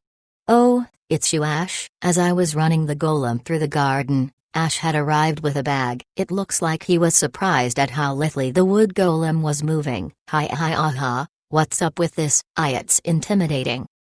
Well, I was just improving my golem. If I put too much water in, then the wood will absorb the water and stretch, becoming loose, and the balance will worsen. That's what I'm trying to figure out. Watching it walk along like a Stretch Armstrong was funny as it but it definitely made its movements worse. Furthermore, how do you mean intimidating? How should I put it? It's really big, and I feel like if I let down my guard it'll push me down to the ground, though it's not really the case when it doesn't move. Fumu. I see. But when it doesn't move it seems peaceful, so it's alright. Ash said that. But if you were feeling pressured or intimidated you wouldn't really want a drink. I need to think a bit more about its size and looks. By the way, Ash, what did you come here for? It was rare that he'd come all the way in the forest alone like this. You know that the live will take place soon? We have been chosen to be the security for that. So the one in town is already at the point of getting security for it. Manaril had told me that Diania was busy. But now I know why. And so I was patrolling around the area close by and thought to come have a drink with you, boss. It's perfect since the stores are selling special drinks for Manaril-chan's live. Is that so? Wait. Manaril-chan? Ash, you know that girl too? He's talking about her as if they were close. I wonder what this is about. I was thinking this when Ash looked at me with an even more surprised look. Of course, Manaril-chan has fans, not only in the Fort City, but all around the country. Really? I had no idea. But this live was so popular that the merchants are all in an uproar. Did you not know, boss? Well, of course not. I haven't been in town for a while. There wasn't really any way to get news from town. I was pretty much cut off. Now I really had the feeling that I was pretty ignorant. Well, for that reason the alcohol stores have started selling specialty goods. It's this, Ash said and took out a bottle with Manaril's face on it. She had only been in town for a few days. Their mercantile spirit must be strong. They're selling these? Well, it tastes good so I was wanting to buy some. Boss, you should try some too. Well. Alright. I wanted to hear a bit more about Manaril's matters. I'll have you tell me while we drink. Okay, boss. Look, a dragon up in the sky. I was about to sit down when Ash pointed to the sky and said that. I looked up and saw that there was indeed a dragon up there. Actually, it seemed to be coming down and aiming for us. Except, they've been coming pretty often. Golem, I'll leave it to you. Hose it down. Following my orders. The golem pointed its finger. From the fingertip it fired a huge amount of water like a laser. Then, the dragon was no longer approaching my house. It had been sent flying. Okay, that should be fine. Let's drink. Boss, it's impressive that you can still drink in this situation. You're the one who brought it. Also, I was already sick of the dragons coming to bother us. There were so many that Hesty had started to investigate the cause. Be that as it may, the dragon is gone, so tell me about Manaril. Got it, boss. And so, as Ash and I drank, he taught me general knowledge about the Dragon King of the Lake. They were utilizing Daeki's design as an example, so it was going quite smoothly. It was approximately 80% complete. All that was left were the finishing touches. They weren't able to imitate the feat of creating a stage within a few moments. After thinking about the incredible speed that he had used to create the stage, she smiled wryly. However, it seems like they would be able to finish it within the week before the live. It was very good progress. However, I didn't think there would be so many people gathering. There was already a large crowd of men and women gathered around the venue. The ratio was about 50-50 men and women. Those people seemed to all be carrying equipment with Manaril's face on it. She confirmed this from the window of her office. She then focused her ears to hear what they were saying. So this is where Manaril-chan's live is going to be? I'm looking forward to it. That's right. After hearing the princess's schedule, I had to get ready for this. She heard various things like that made it clear what they were here for. I had no idea of Monadano's popularity. It seems I was ignorant in the ways of the world, Diana murmured and turned to look at Manaril, who was sitting in the room with an apologetic look on her face. Sorry, I had thought that there were more people than usual when I did lives in the fort city, but I never thought that this many would gather here. Ah, no, that's not it. It's just proof that my information gathering was insufficient. Please don't worry. Though she may be a bit removed from the common folk, it wasn't good that she was ignorant of the existence of this songstress. It's just evidence of the stress she'd been under lately. After she'd gone through some soul searching, Diana looked at Manaril. Anyways, sorry to call you over today. I have some things I'd like to talk about. Is it okay? Yeah, I don't mind. All that's left for me to do is a rehearsal with the spirits. Thank you. For now, I'd ask you to be careful not to be seen by the crowd too much before the live. I suppose you're right. That should help. It could cause some trouble. Just as Manaril said, the live preparations would have to be done carefully. Since there was an event like this, it'd be good if the townspeople could enjoy. For that purpose, Diana had to check on the things bothering her now. She walked to the desk and grabbed some papers. By the way, Monadano. We did find one thing about Cataracta. Really? Yeah, it seems that when Cataracta is unsealed and starts eating magic to revive, it influences nearby dragons. After inquiries and checking the library, there was quite a lot of data. A normal dragon with its reasoning intact won't be affected, but the wild ones without any sense will be influenced and indiscriminately try to gather strong magic. That sounds right. That sounds like Cataracta's poisonous magical influence. With Manaril's confirmation, it seemed the chances of this data being accurate was very high. The recent increase in dragon attacks may also be caused by this. Cataracta's power and influence were mixed in with the water. There may be wild dragons that drink it and fly out from the forest to the town. However, in town there was her and Karen who could send them packing. Just by looking at this information, I can tell what a malicious existence it is. Yes. If it eats magic and fully escapes from the seal, it'll be serious. Us Dragon Kings would have to all work together to seal it once again. We need to focus so that doesn't happen. Prussia would be in terrible danger if it did happen. The entire town's water supply would be poisoned, falling into an unprecedented crisis. Okay then, I'll be working with the spirits in my room. Maybe you should patrol the town a bit. Got it. Then I'll head to the venue and check on it. And so, Diana headed off into the lively town. She had a lot to do, so she started completing them one by one. My house is a magic power spot. Just by living there I become the strongest in the world. Chapter 150. Hiya Tilda. Boss, thanks for today Tilda. Ash got drunk. Are you okay? I'm fine Tilda. It's just that I was drinking around this strong magic, so my body got drunk. If I go to the plains, those bastards that were at the rabbit's shop should be waiting. I'm fine. It doesn't sound like you're fine. If he happens to meet a monster along the way back, he'd probably be in trouble. That's right. Just in case, I can have my golem send you back.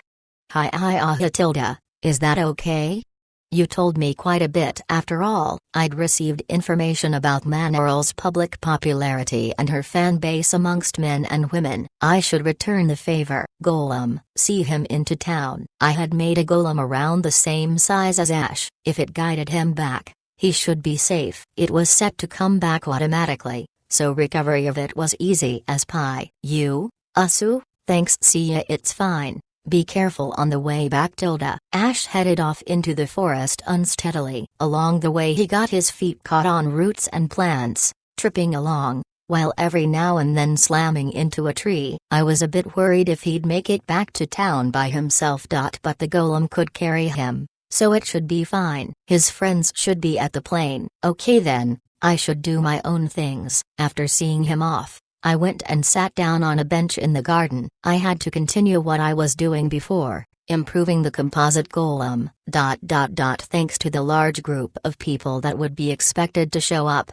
I had to be careful of how large I made it. If I made it too big and heavy, then it would be both intimidating and dangerous. I kept that thought in my head as I continued working. Well, let's try some different things. Since it was a prototype, I didn't have to worry about how it would turn out. Today alone I had made around 6 different prototypes and they were lined up in the garden. I was in the process of confirming what shape and style had the best performance and ability. It was a bit fun molding the different ones. From time to time a very strangely shaped one would pop out, but that was fun in itself. So I kept going. I wanted to complete as much as I could before dinner tonight, and so I continued to work with the wood and water until. Why is all this craziness out here? Hesty came out of her cabin and stared at the 5th prototype with wide eyes. Yo Hesty, did you finish with that wand? I did, but what's this? I can feel a lot of magic, but it is also whirling and winding inside of it. Oh, so she could understand even before I explained. Hesty is as sharp as ever and as quick to understand. This one has half water and half apple juice in it. As it walks around, it mixes it pretty well. I thought it was pretty good. The insides of the wood kept it reasonably cool and having it mixed as well made it quite delicious. Well, while it walked around it got strangely flexible and bendy. So it might be kind of scary looking too. So, that's how it became like this. The water and juice are strengthening the magic in the wood, and it becomes amazing. Both the hardness and flexibility are strange.